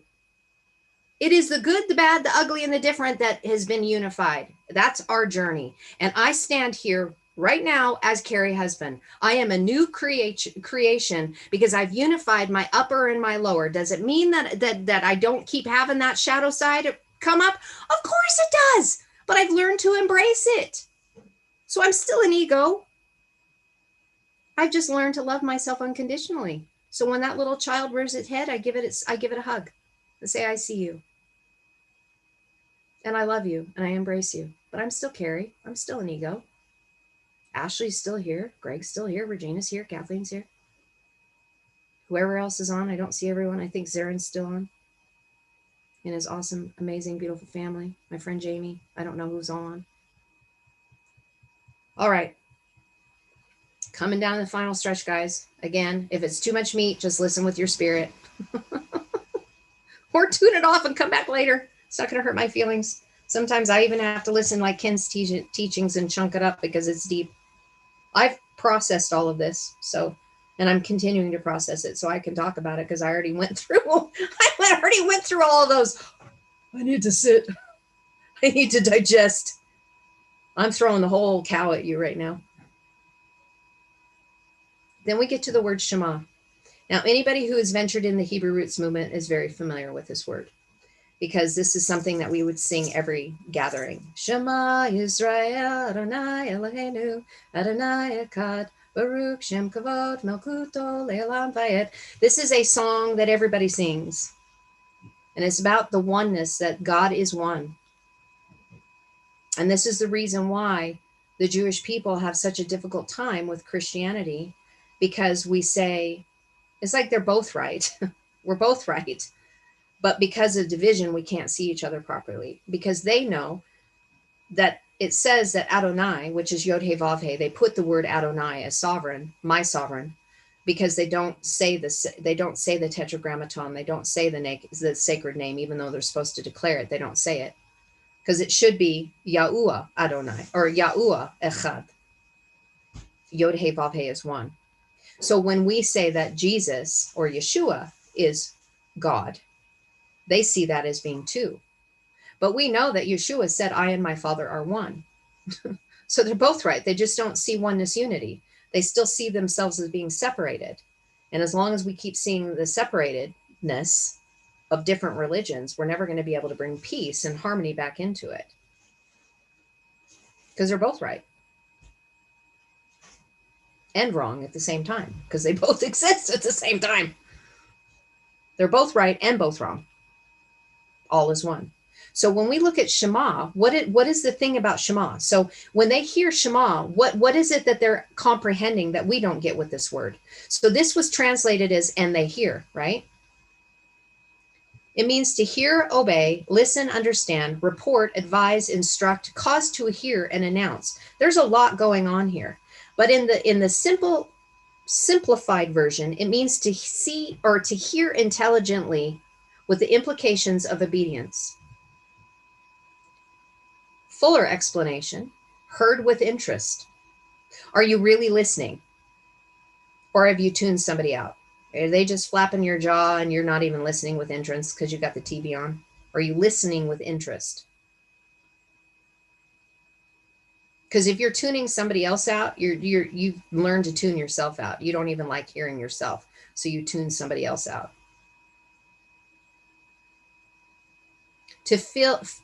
He fulfilled one's advice. That's part of it too. So if somebody's giving you advice and you actually fulfilled it, that's Shema. Also means to assemble and summon. It literally means he caused to hear, he made a proclamation and announced, summoned, sound, or sonority. I had never heard of the word sonority before. You know, there's a lot of words in the English language that we've just gotten really lazy. Like if you read some of the books that were written, you know, even 80 years ago to 100 years ago, I have such a hard time with them because they use words that we don't use anymore because we have television to show us images. So we've gotten lazy. We've dumbed down English. So this is a word that I wasn't familiar with. And I'm a reader. I read a lot of books. Sonorous, a person's voice or sound, imposingly deep and full, a speech or style using imposing language. So when we're talking about deep and full, and imposingly deep and full, that's connected to Shema, connected to sonority. Whenever we see the word Shema, it means pay attention here. To grab our attention, because there's something that we need to be listening to with interest here, because it's meant for something for us to activate. It's not just the flapping of the jaw. It's like, pay attention here. This is some big stuff. And I'm just sharing the words. I'm not saying pay attention to me. I care less if you pay attention to me. Let's listen to what the letters are saying, because they are of truth. They are of light. I still have ego. I still deal with my shadow. Listen to what the words are saying. The letters, what they're speaking. So when we look at how this word morphed, because in the root it's Shin Mem Ein, and Brandon and I have been talking about this, the word Shem, because Shem is part of the word Shamayim, which means heaven, and Shem means a mark of individuality, a person having honor, authority, and character. So those who have a mark of individuality, meaning you have ego, but they have honor, authority, and character, obviously means that they've dealt with their beast ego, because the things that which they do have honor to them. They have good character. They have authority. And how did they do it? Through the fire and the water. They have the fire. They have the living water inside of them. They allowed the fire into their waters of chaos, and they were given the eye to see the fountain, the landscape of what it looks like to have the power on the inside of the flesh. And what's so beautiful about the way the author wrote this, they literally spelled out this symbol. Ein, Yod, Nun are the constituent letters. Do you see how many times this one verse we are looking at actually showed the constituent letters of the symbol? Because it's trying to expand our consciousness. Because within the symbols, if we don't recognize all of the vibrational frequency that the symbols carry, we're going to be missing out a large part of the information. So, hey, by the way, Shema, listen to this. This has to do with your eye, to see and know the purpose of why the power is given to you in the fallen flesh. But by the way, you need to connect to Mother in being teachable and humble. I know I've had people that don't like to hear me say teachable and humble because they connect humble with being humiliated.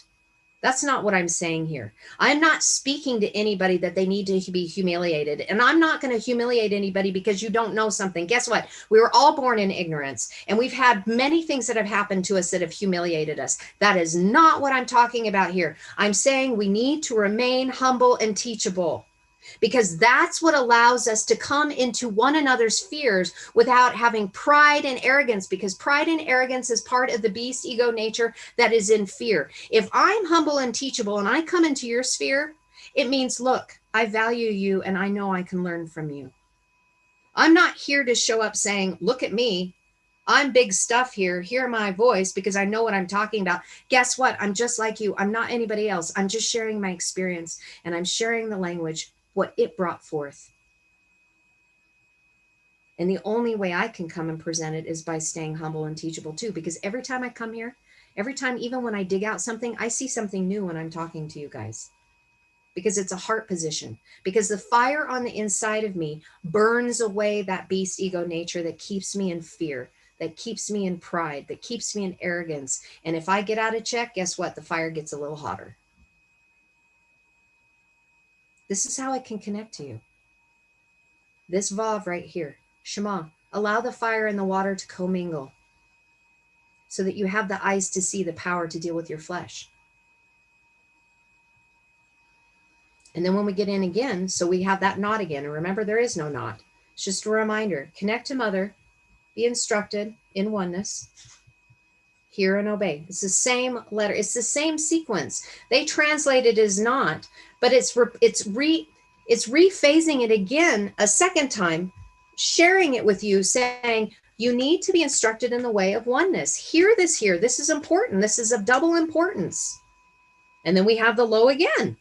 Connect to mother. Be humble. Be teachable. Be instructed in the way of one. So that last word, and then we'll open it up for the last 35 minutes just to chat. They put it as understand. But those of you who went through my teachings on the wise and foolish virgins, it's the same word. Semek, Kaf, Lamed. It's the same word for foolish.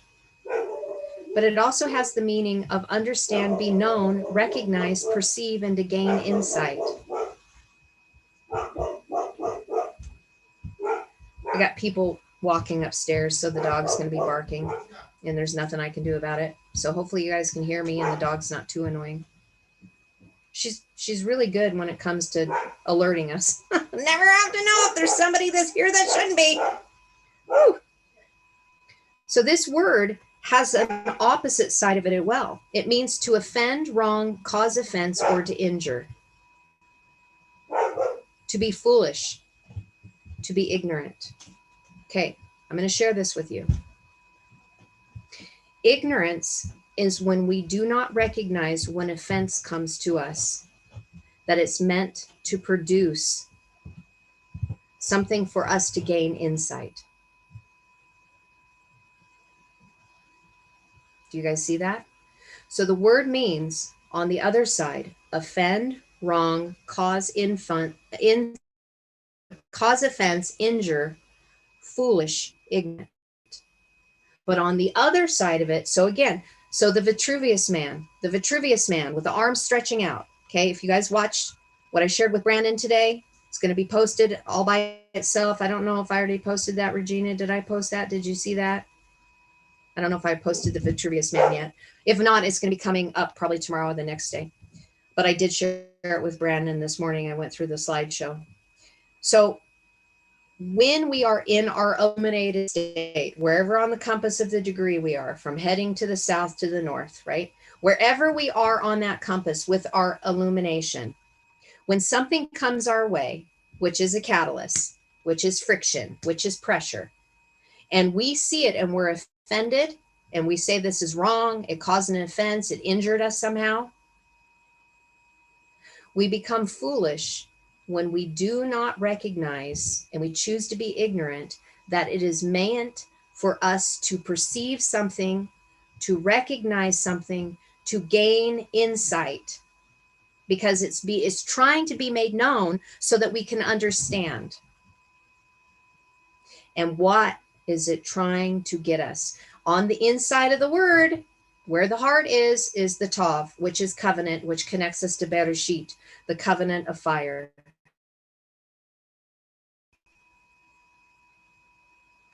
Beautiful thing. What do we see added? The mem. Recognize, so you're in the waters of chaos. See that the injury and the offense that is coming, don't be ignorant about it, because you're trying to obtain the covenant of fire on the inside. The only way you're going to do this is to be able to be instructed in the way of one. But look at the other treasure, you guys. Look at the other treasure that's in here. We have the word Kaf Lamed. We know this is the word for bride and crown. But better yet, I didn't put it in here. But Kaf Lamed Yod means to be equipped. Remember, we were looking earlier, that other word that meant to be armed? This is now the bride who has the crown, who is being equipped, who is taking the things that other people would see as foolish or be seen as foolish and ignorant because you didn't see that these offenses and these injuries that are happening to you are meant to get you to look into the hidden side of you, your shadow side, so that you could be crowned. So you can obtain your crown and be equipped while you're in the flesh. Because what else do we see here? And this is another hidden treasure. We have Mem Tav, which means death. You are hedged in and protected from death, where death has no sting. Because all you know now is that when you are one and you recognize that you are an energetic being, a frequency being, death has no sting because you know you're eternal because you've been wed. You no longer have the fear of separation. The reason why we have an issue with death is because death to us means separation. But when you're pierced on the inside, when you're equipped, when you become one on the inside, when you've become wed on the inside, your divine masculine and feminine are one. You found oneness unity. You connected your higher self to your lower self, and you connected it in the middle in your heart. You realize that death is a transference of energy, but you're an eternal being and you're never going to die. The sting has been taken out of death because you've been hedged in and protected in it from it, because you know that you are not being separated. We are all one. All we do when we die is we shed the flesh suit and we take on another ego until you realize we're all one and you are a new creation. So when you become a new creation, guess what? You get to take everything that you've had in every incarnation, you get to take it with you, because you extract all the wisdom from it, knowing that all of that was meant to find oneness, unity. And then you don't have to separate the good and the bad and the ugly and the different. It's all one. It's one experience. It's one fire. It's one flame. You become the keeper of the flame. And the things that you were ignorant to before, that would be considered that you were foolish because you didn't see it, because you didn't see that that which came to pierce you, that which came to injure you and harm you, that you were offended to, that caused wrong, was meant to drive you to your shadow side, because your little child on the inside needs attention. And it's waiting for you as your higher self to stop shaming it and to pick it up and to grasp a hold of it and love it. That is where you're going to gain insight. That is when you're going to be known. That's when you're going to be recognized, because as a new creation in Christ, through the Mashiach, you are a new being that is no longer divided. You are one. It's through the anointing, which is oneness unity, when you are no longer divided. Your higher and lower is no longer divided. They've been unified.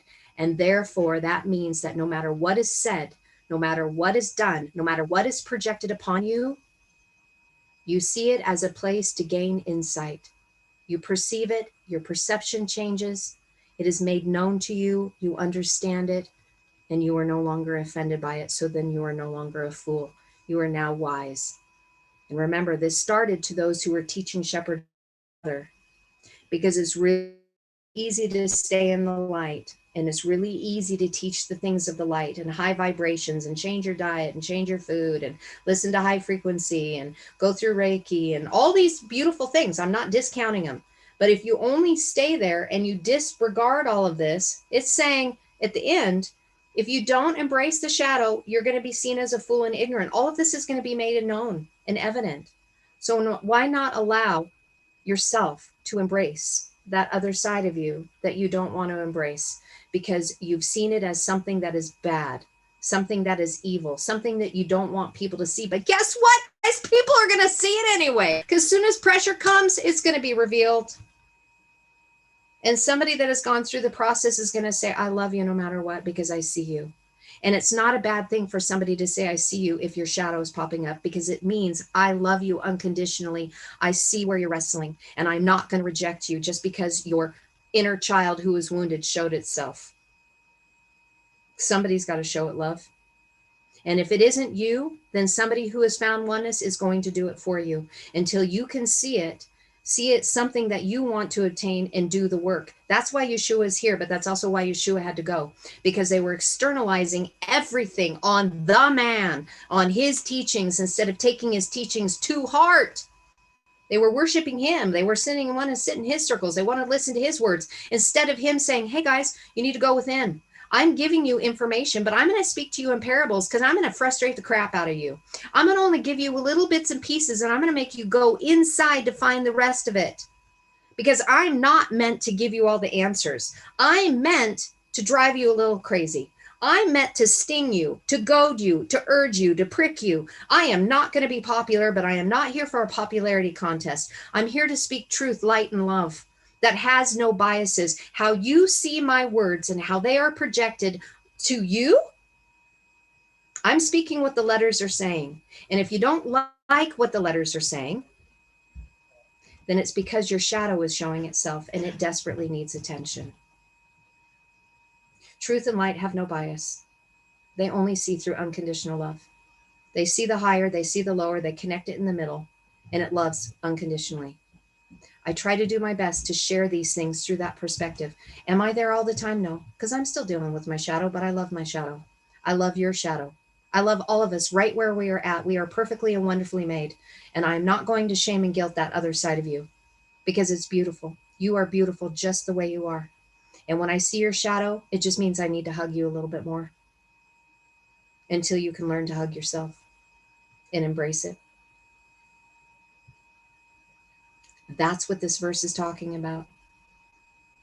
That is the hidden message that's in there. So if you want power and you want wealth and you want riches, we have to go there. We can't just stay as teaching shepherds of the light, because the whole point of the light is to reveal the shadow where the true power is, because that's the only way you're going to unite it. And that's the only way you're going to become and enter into oneness unity. That is the Christ anointing. That is Mashiach. All right. That watermelon looks good, Lemoyne. Yeah, it's cold too. I bet it is. I know you're sitting in the car. So now I'm opening it up for you guys. Thank you. I see your hearts. I love your hearts. Thank you. Thank you for letting me share that today. It was especially important, like the timing of this verse today couldn't have been better for me personally in my walk and what I experienced last week and what I experienced yesterday. I could see it. I saw it manifested. So it was kind of like icing on the cake today. It's my birthday. Not really. It's all of our birthdays. We're experiencing something new. We're being born into a new creation. So where's our party hats and streamers? Let's break out the champagne. What do you guys have to say? I'm opening up. I mean, some of you, I know sometimes when we share stuff like this, it's like I need to sit on it, but I'm totally, thank you, Greg. I'll take it. Little party horde. I know sometimes it's hard to share after having all of that meat, but if you have, thanks, Ashley. If you guys have anything that you want to share, please do. If you want to say anything, I'm not needing the feedback for me. Okay. That's not why I'm saying it. I'm saying that this is a safe place to share. If there were things that were being shared with this message today that were a struggle for you or something that you needed to have a little clarity on, or if you just want to make a comment, or you just want to talk about your week, or you just want to say, I love you. I'm opening it up. It's now you. I'll just jump in since this is the first time I've been on live. I've been listening to you for a few months, and it was, when you talk about synchronicity, I'm the oddball in my family, raised Catholic, and then left that about 10 years ago. And, they were totally up in arms when I did that, thought I was crazy. And now they've ended up getting a little bit more charismatic, leaving the Catholic Church themselves. And so we're on kind of like a 10-year cycle where they catch up to things a little bit late. But, it's kind of isolating when you're dabbling in all this stuff and you're open to all these different ideas that are antithetical to what you're taught doctrinally. And so a couple months back, I had been, studying Law of One and all of these other things. And I stumbled across your channel, and all of these little things just started piecing together. And I was like, aha, this is it. This is my community. So I haven't had the chance to really elaborate on that with you, and just a couple of comments here and there when I'm seeing your lives. But I really appreciate the teachings you put out. And I certainly don't feel triggered by when you get excited or when you use certain terms. So I just want to say that I appreciate you and all that you've put forth. And I learned so much, and so much just synthesizes when I listen to what you've delved into. It's really awesome. Oh, thank you. I appreciate the feedback. You can look at it as ego and whatnot, but it is good for us to know that if we're sharing something and it's from our heart, if somebody's connecting to it, that's why we should be sharing, right? I mean, I'm not doing it to puff up this. I want to connect to the heart level. So you being able to give me that feedback, it's like, oh, good, and I appreciate it. I really do appreciate it, because it's, there's a lot of time and energy that has gone through this. I'm not going to lie. I mean, it was a 5-year study before we even opened our mouths. So thank you. We appreciate it. It shows the depth of knowledge that you have shows, and it really it brings forth and pieces together a lot of the lack of understanding that I've had, and it's catapulted me in a lot of ways. There's a lot of times, like you said, that I just kind of sit and listen because I'm like, I don't understand it all yet, but it's coming together. It is. That's awesome. Well, that's why I like to try to remind people to listen through their spirit, because, when we're first learning the letters or hearing them for the first time, it's a lot of information, and I get it, but it does connect. And I know that even Regina, when we've talked, that she said it's been helpful to be in discussions, to hear this information, because, her life has been nothing but transition. So she hasn't been able to really settle herself and get her books out and do a lot of study. But that's why, we get together twice a week. We've opened it up for you guys to join us on Saturday, but on Wednesday, it's just me and my girlfriend time here. And we share, well, I'll dig up a scripture and I'll go, look at this one. And we'll talk, because I want to continue sowing into my friend's life, because she sows into me in so many amazing ways that it's like my gift to her, knowing that she can't get into the books right yet, but it's still hearing it and letting it seep into the heart, and it connects us. And then, she brings up wonderful revelations to me, or, just dot connecting and things that she's struggling with, because we're all struggling together, guys. We're all doing it together. And I love that I have this best friend that's on this journey with me. And even how we introduced, one of these days, we'll talk about how we even got introduced. So Lemoyne, you've been awfully patient, my friend, but I am all ears, friend. Well, there's just so much revelation and connecting the dots of the past and things. What's really a relief is understanding that shadow is going to keep showing up, that I don't have to, because can't kill it, and every once in a while, it just shows up. And somebody stole the generator out of the back of my pickup at Walmart the other day. And I'm like, my son's with me. Oh, we gotta go get him. I gotta do this. And I'm like, oh, yeah, I really want the bottle. I go, what? They really need it. It's gone. Let them have it. I hope it works well for them. And it's been a struggle right there, because it comes up. Well, I got another one. It was nice. It was good. But just let it go, Lou. But it's just that shadow keeps coming. And I was trying to kill it. It'll go. It'll settle down, render it clear. Like, here comes another. So it's growth. And I appreciate the learning, receiving, and the different views. It's really helpful. Just thank you so much. You're welcome, Lemoyne. I'm really glad to have you here, and I'm really glad you shared. And I'm just going to say this, your heart for, that they needed it more than you, that is already showing the heart of who you are. And just like my car being totaled, it's an upgrade coming. You're going to get an upgrade, because your heart, in the place that you were at, in your heart, in revealing it to your son, saying, you know what? It's okay. They needed it more than me. And, I'll make do with what I have. Yeah. Is it going to be a wrestle? Yeah. I need that generator. But I do believe that an upgrade is coming to you, friend. Because it's all about the heart. And we manifest those needs, So by putting the intention out there, it is going to show up. It'll show up. A car will show up for me. Yes. So, we draw these things to ourselves. It may not be as fast as we want it, but that's okay, right? Because there's something in our waiting that needs to happen as well. We all could use a little bit more patience, and Lord knows that we're given many opportunities to experience patience. Yes. I say it's difficult now because I coined the phrase that we live in a microwave world. Where we're so used to having everything fast, you put your food in I don't use a microwave, but when I did use a microwave, you push a button and 2 minutes later you got boiling water, right? Look how long it used to take for us to wait for it on the stove, right?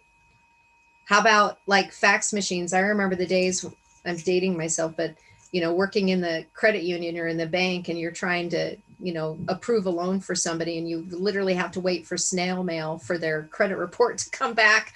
And, and then as we got faster, it was, oh, it's going to come in on the fax. And then now it's like instantaneous. You put in your social security number, send it off and right back. And so within 30 seconds, you know whether you're approved or not, right?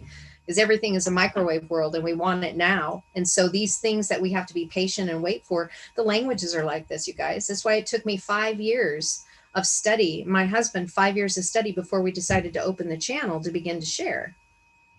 Because it took 5 years of allowing the letters of light and love to deal with it. You guys, I was a hot mess. And I'm not saying that, I'm just saying I was a mess. I was a flaming mess. I was a walking torch of destruction. And not realizing it because of the woundedness of my inner child that had been fractured into multiple personalities. And I didn't even know I was walking around that way, because I had a pretty damn good mask, because I learned how to maneuver my way in life through my fractured egos to blind myself from even the truth. But as I started seeking the language and more light came in, well, guess what? All of that got exposed, and it was awful. But I'm so grateful because I couldn't be here sharing with you unless I did my shadow work, unless I integrated, because you guys would be dealing with 6 different egos. I couldn't be doing what I'm doing if I was in that state. There's no way. Because I was triggered left, right, and center, because I had 6 different egos I was dealing with at the same time that would be triggered by any multiple things. Because I had 6 different little girls inside of me in different stages that needed attention, and they had to fracture out because the trauma was so great with each one of them that it couldn't be in one. It had to be fractured out. It's like, okay, I got to deal with this one, I got to deal with this one, I got to deal with this one, this one, this one. And it was all different areas in my life that had to be dealt with. And I'm so grateful. And I don't mind sharing that with you guys. And it's not bragging. I'm just grateful. I'm just grateful that healing can be made manifest. Yes. If it didn't, I wouldn't be here.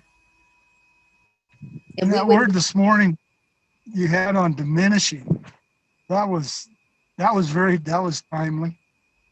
I kind of went off on a certain word that's a buzzword or catchword, but it was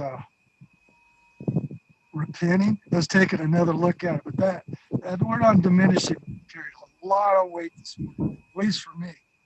It's another look. Hey, straighten up or shut up. So excellent. Thank you. Thanks again. Well, again, my heart is I want to share from my heart, and anything that pierces me, I want to share it with you. Because if it pierces me, and if it's something that helps produce light and love in me, it is my hope to share it, that it will continue to produce light and love in you as well. Because sometimes, it's interesting that when we get revelations, you'll find the synchronicities, right? We all know about synchronicities.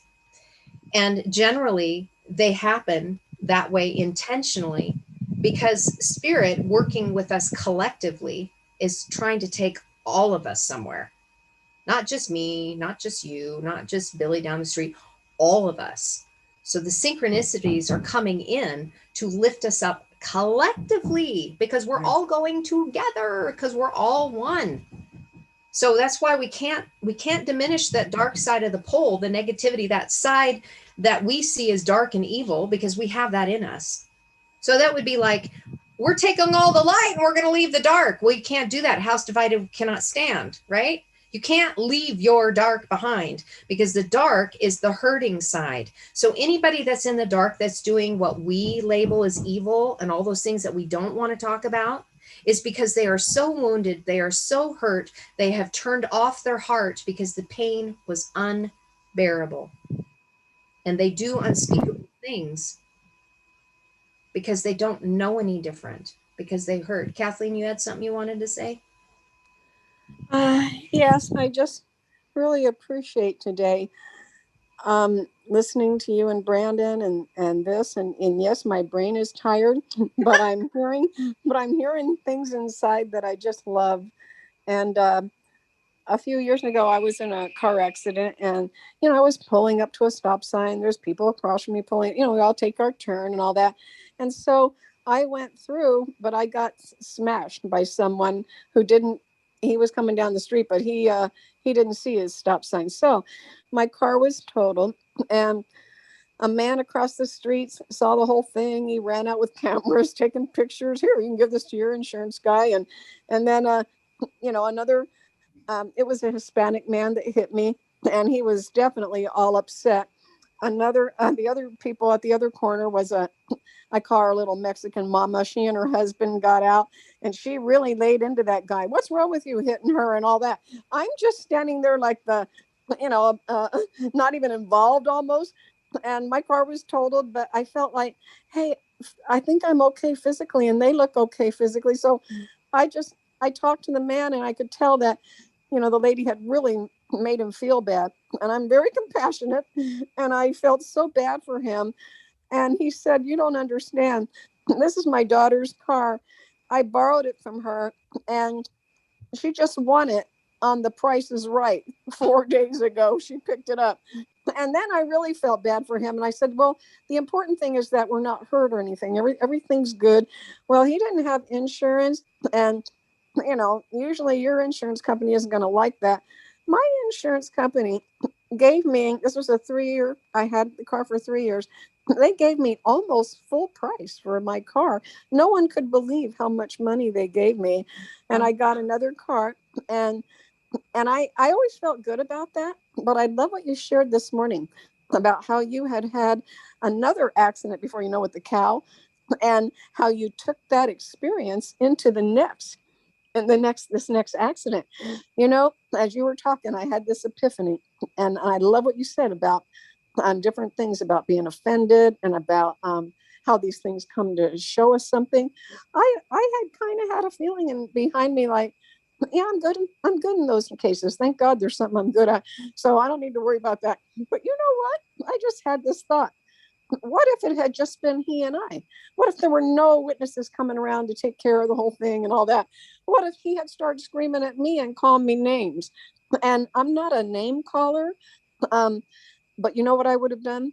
I would have been so offended and victimized. I would have just gone into more self-loathing and all that. Now, Carrie, I don't want another accident. That's for sure.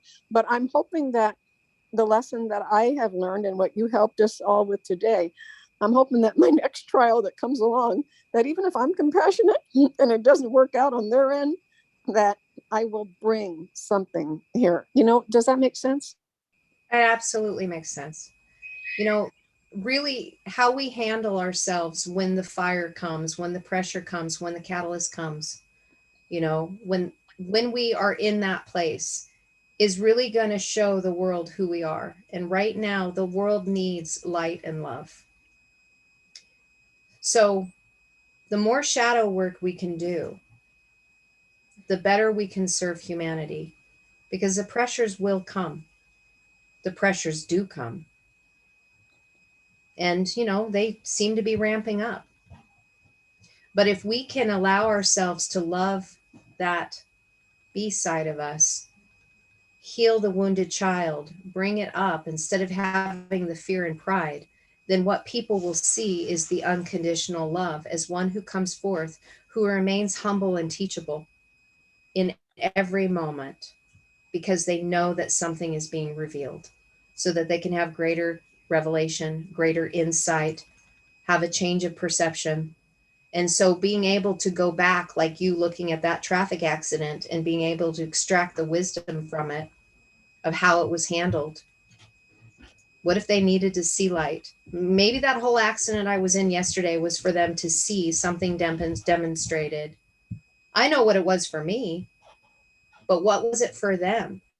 Do we become the light to them? I'll tell you what, I'm pretty sure that I did, and it's not patting on the back, but these were young drivers. They were barely old enough to even drink. This was their first car accident. How would it have been if I would have come out of that car coming unglued, calling them every name in the book with their first accident? Do you think that would have caused greater trauma? Or was it because I was able to shed light and love, and I went to each one of them and I gave them a bear hug and said, "It's all right. I forgive you," because there was nothing to forgive to begin with.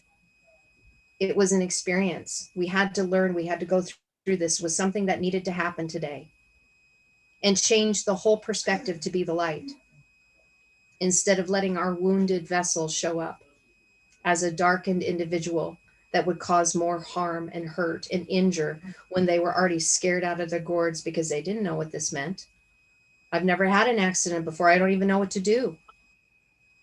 Could have been handled differently. And here's the amazing thing to just finish up on this whole accident thing. I don't know if I shared, I think I shared it with Brandon, and I don't know if I shared it here.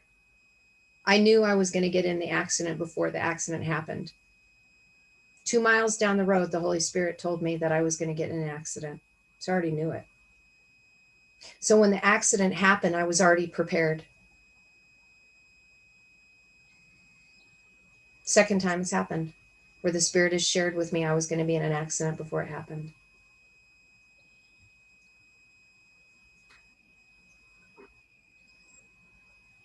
And I'm grateful because it wasn't so shocking when it happened. I mean, I still had to go through all the emotions because our physical flesh and the ego does what it does.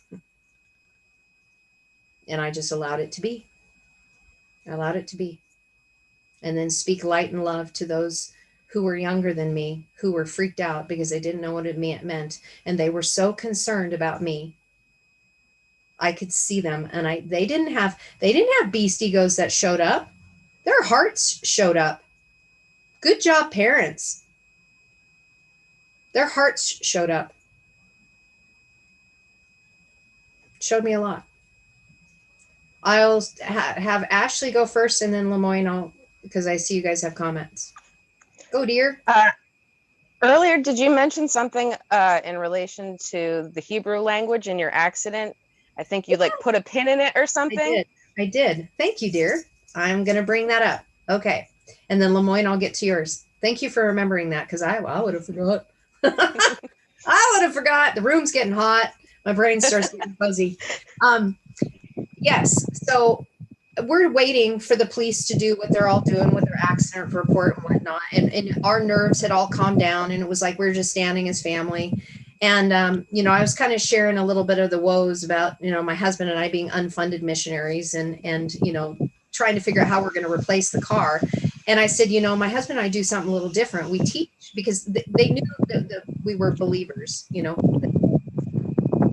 that because the frequency, right? And we were talking about God and whatnot. And so I said, we teach through the Hebrew and Aramaic languages and the mother. So the kids, they were husband and wife, they're young, early 20s. They had another driver that was driving the car because they didn't want to drive from North Dakota because they weren't experienced enough, which is kind of funny that they had somebody that was an experienced driver drive, and that was the one that got in the accident. But anyway, so the mother goes, well, that's interesting because the son had an issue with dyslexia, and she called it was a different term than dyslexia, but he sees everything backwards. And she when she found out about Hebrew, she brought Hebrew home for him to look at how the language was structured. And the son had made a comment to her that he goes, I guess I was just born in the wrong culture. And and then he said, so I'm not really broken. There's nothing wrong with me. And so we were sharing about that. And I said, isn't that amazing that which allowed you to realize you weren't broken? And we just got introduced. And that's what my husband and I do full time, is to teach about Hebrew and Aramaic. That's too cool. Name and number and everything. And I'm sure that we'll stay in touch. They are beautiful people. And so what is that encounter meant? Was it meant for us to interact in such a level where light was being released between the two of us, between the family? And what if it's meant then for the Hebrew and Aramaic languages to go into their family as seeds being planted? Because there was a woman that got hit in the car that didn't fly off the handle, that was sharing unconditional love, hugged them all repeatedly. And they were able to see something different instead of the beast ego that would rise up out of fear, anger, you name it. Because pressure was put on and the hearts came forward first. So yeah, it was pretty amazing to me to have the Hebrew connection with it too, because then I was able to share the word shalom with them. And they didn't know the fullness of that meaning of that word. And so in that moment, I told them that we collectively, as people coming together, brought shalom, breaking agreement with the chaos that would bind us and have authority over us. And we came together in unconditional love, in oneness, unity, when the pressure was put on, and we represented shalom. It's pretty special. Pretty special. Hey, Lemoyne, Uh, would you like to hear? when you said that the Spirit said that you were going to get into an accident, Mhm. I've been involved. I've done a little bit of spiritual warfare and deliverance ministry and stuff. And when the Spirit tells me that, I always go, okay, thank you. No, I'm not going to get in one. I don't want one. So maybe I was doing myself an injustice, and Right. and not get in one. But I just, when you said that, I went, now, isn't that interesting?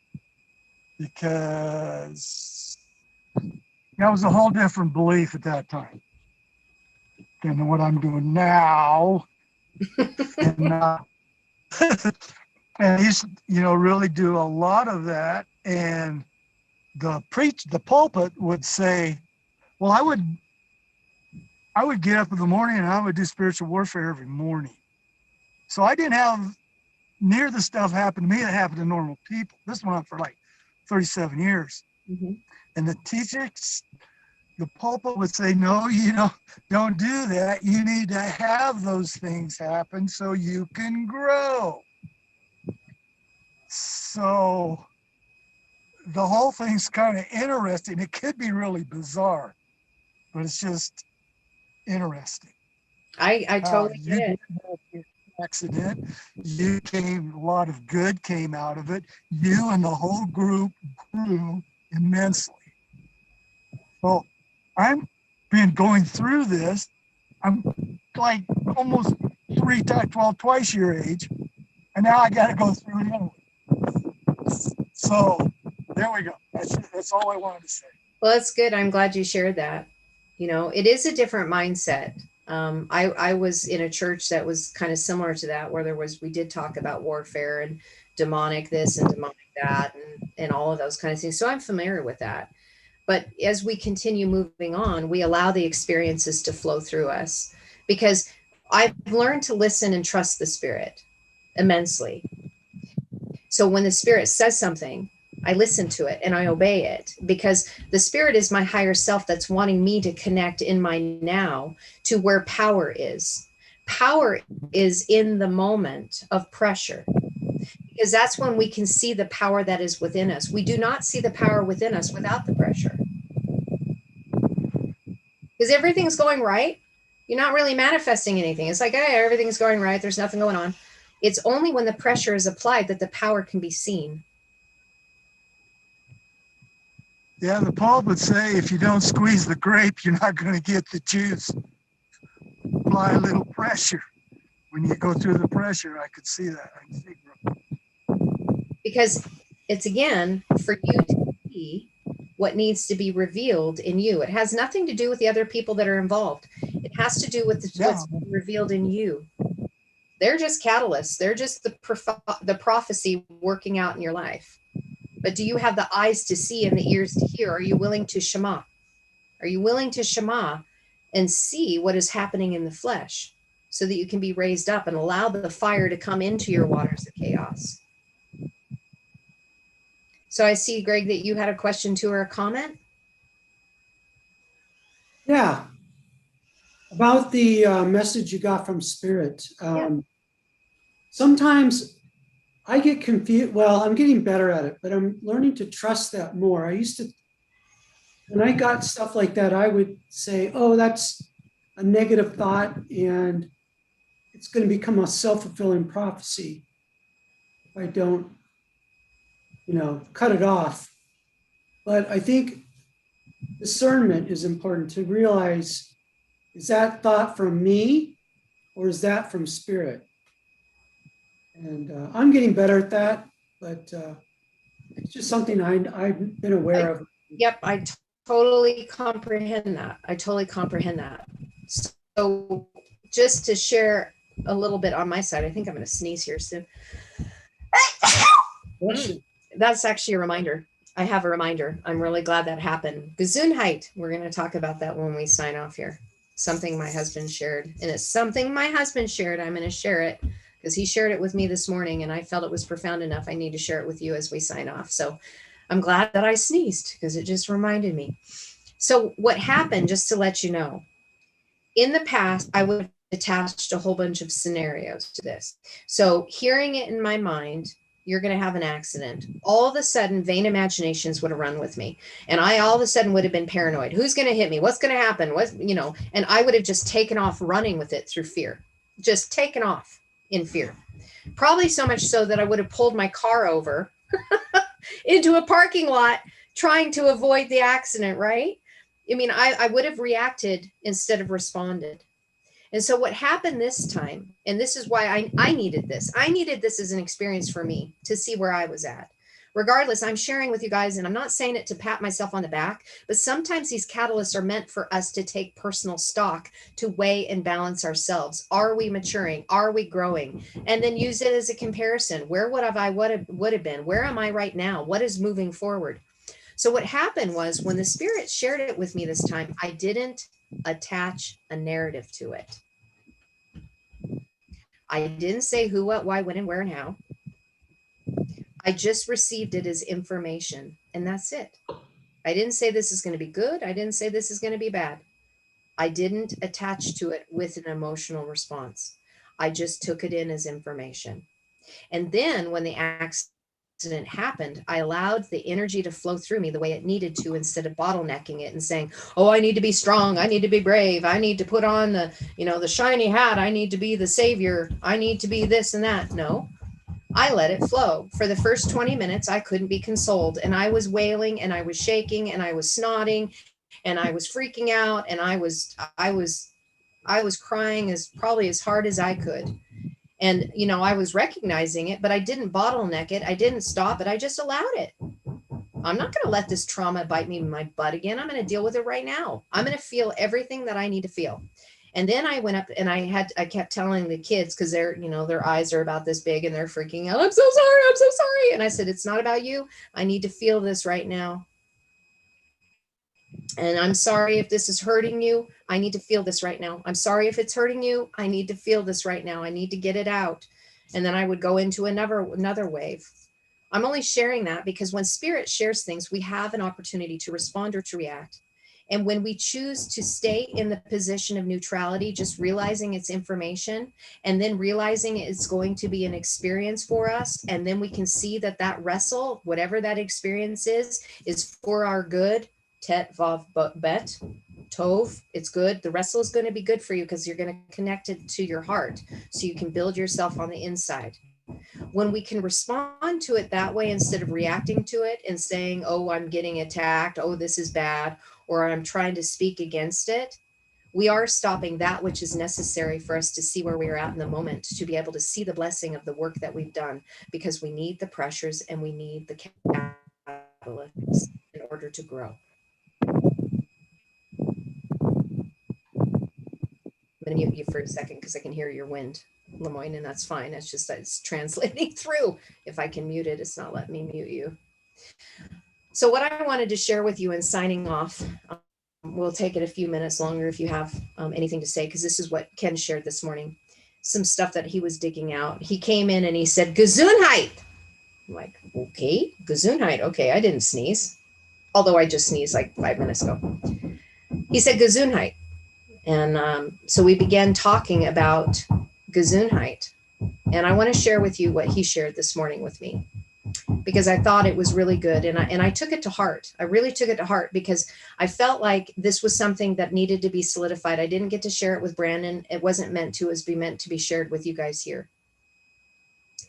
So Gesundheit, we know, if you guys know, it's from German origin, and I'm sure Renegade can really share more about that because that is her heritage.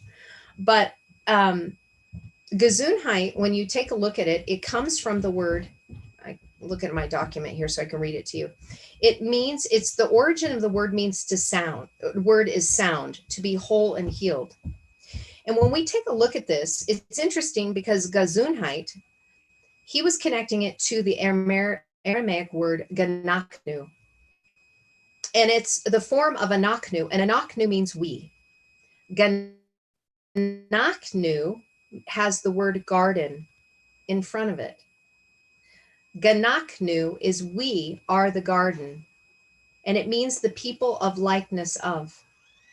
When we speak of the garden, it means to return back to becoming whole, into wholeness as healed. So when we connect this, the Gesundheit, because it's Gan, it's like a Zayin Hey in the middle of it. When we are saying Gesundheit and we are saying it to somebody, meaning I'm sharing this with you as a blessing for you to be whole and healed, we take in consideration that we are one. We are the garden in the people of the likeness of wholeness and healing. So when I am coming to you, I am a garden to you. So in our processes, thank you for encountering me in the shadow of your light. Thank you for showing me kindness, your portion of wholeness. And in your generosity of the moment, you showed me grace and kindness. And kindness as kind means you are of similitude. So Gesundheit is recognizing the garden of the people of the likeness who are whole and healed, that are speaking healing over you, which is the Hebrew word moratha. Those who have walked the bitter walk, that were raised up out of their poor and destitute place to speak forth, revealing to you the wholeness and the healing that you already are, healing to you while in the waters of chaos, as we become recipients of similitude. So when we encounter one another in the chaos, when pressure comes, if we can actually just think of Gesundheit, that we are the garden of reciprocation, in likeness of similitude, of sharing mercy and grace with one another, we will bring restoring and healing back to all people, because we are manifesting it from within, because we gathered what was necessary, assembled ourselves through the teachings that lifted us up so that we can also lift others up. So, Gesundheit to you. That's what he shared with me this morning. And I wanted to make sure that I released it today because I thought it was really profound. We are the garden and the people of the likeness and the similitude of kindness and mercy in the midst of our chaos. And I got to see it in action yesterday. It was an amazing gift. Car can be replaced. The memories are priceless. That's my treasure. If you guys don't have anything else to share, can you believe it? We're at 3:30.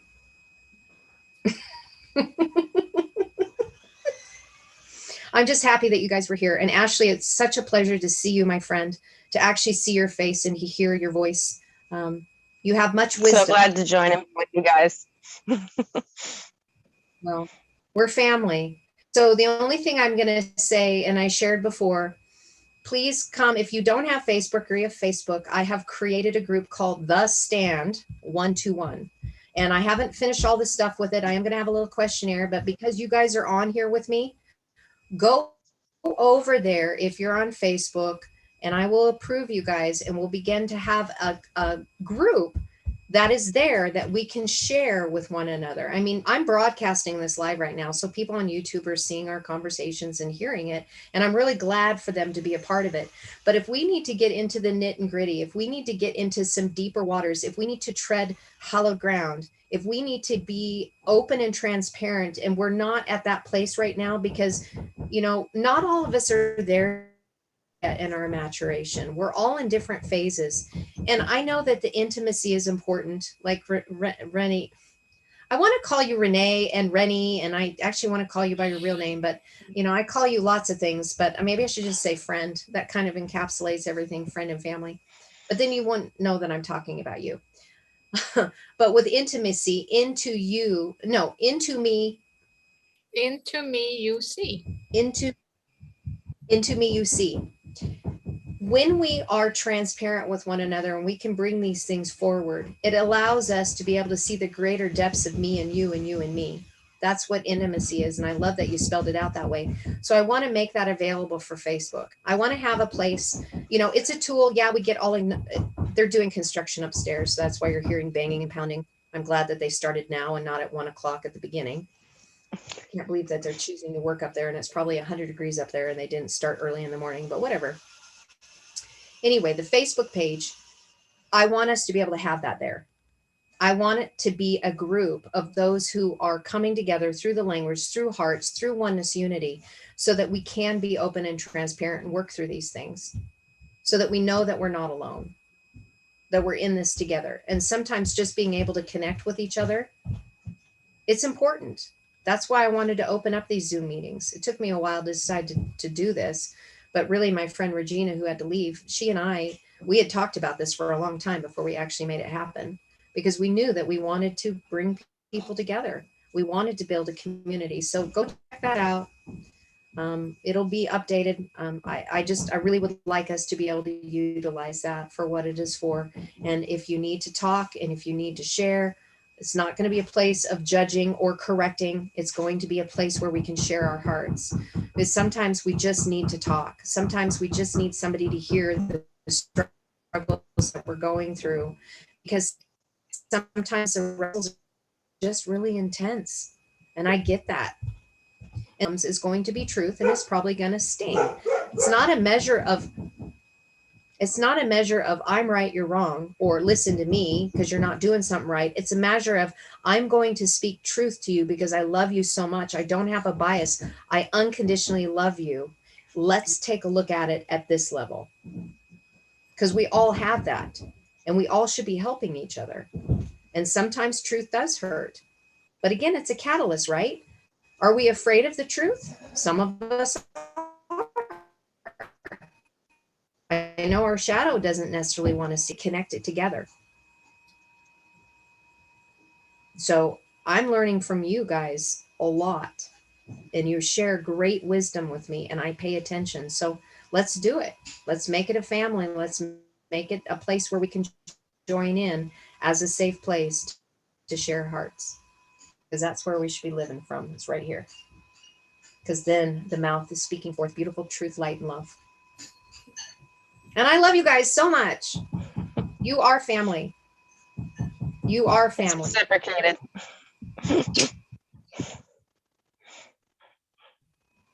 So I will say shalom, shalom, namaste until the next time we meet again. And I look forward to our gatherings. Some people couldn't be here today. Drew really wanted to be here, but he had his niece's, I think, 6-year-old birthday party. So I just blessed him, and I'm sure he'll have lots to share next time we get together. So I love you guys very, very much. And I look forward to us gathering again. It's a hot room, and I'm tired of them pounding above my head. So I'm going to get out of here. Thank you. You're welcome. Shalom, shalom. Thank you. Shalom. Stay.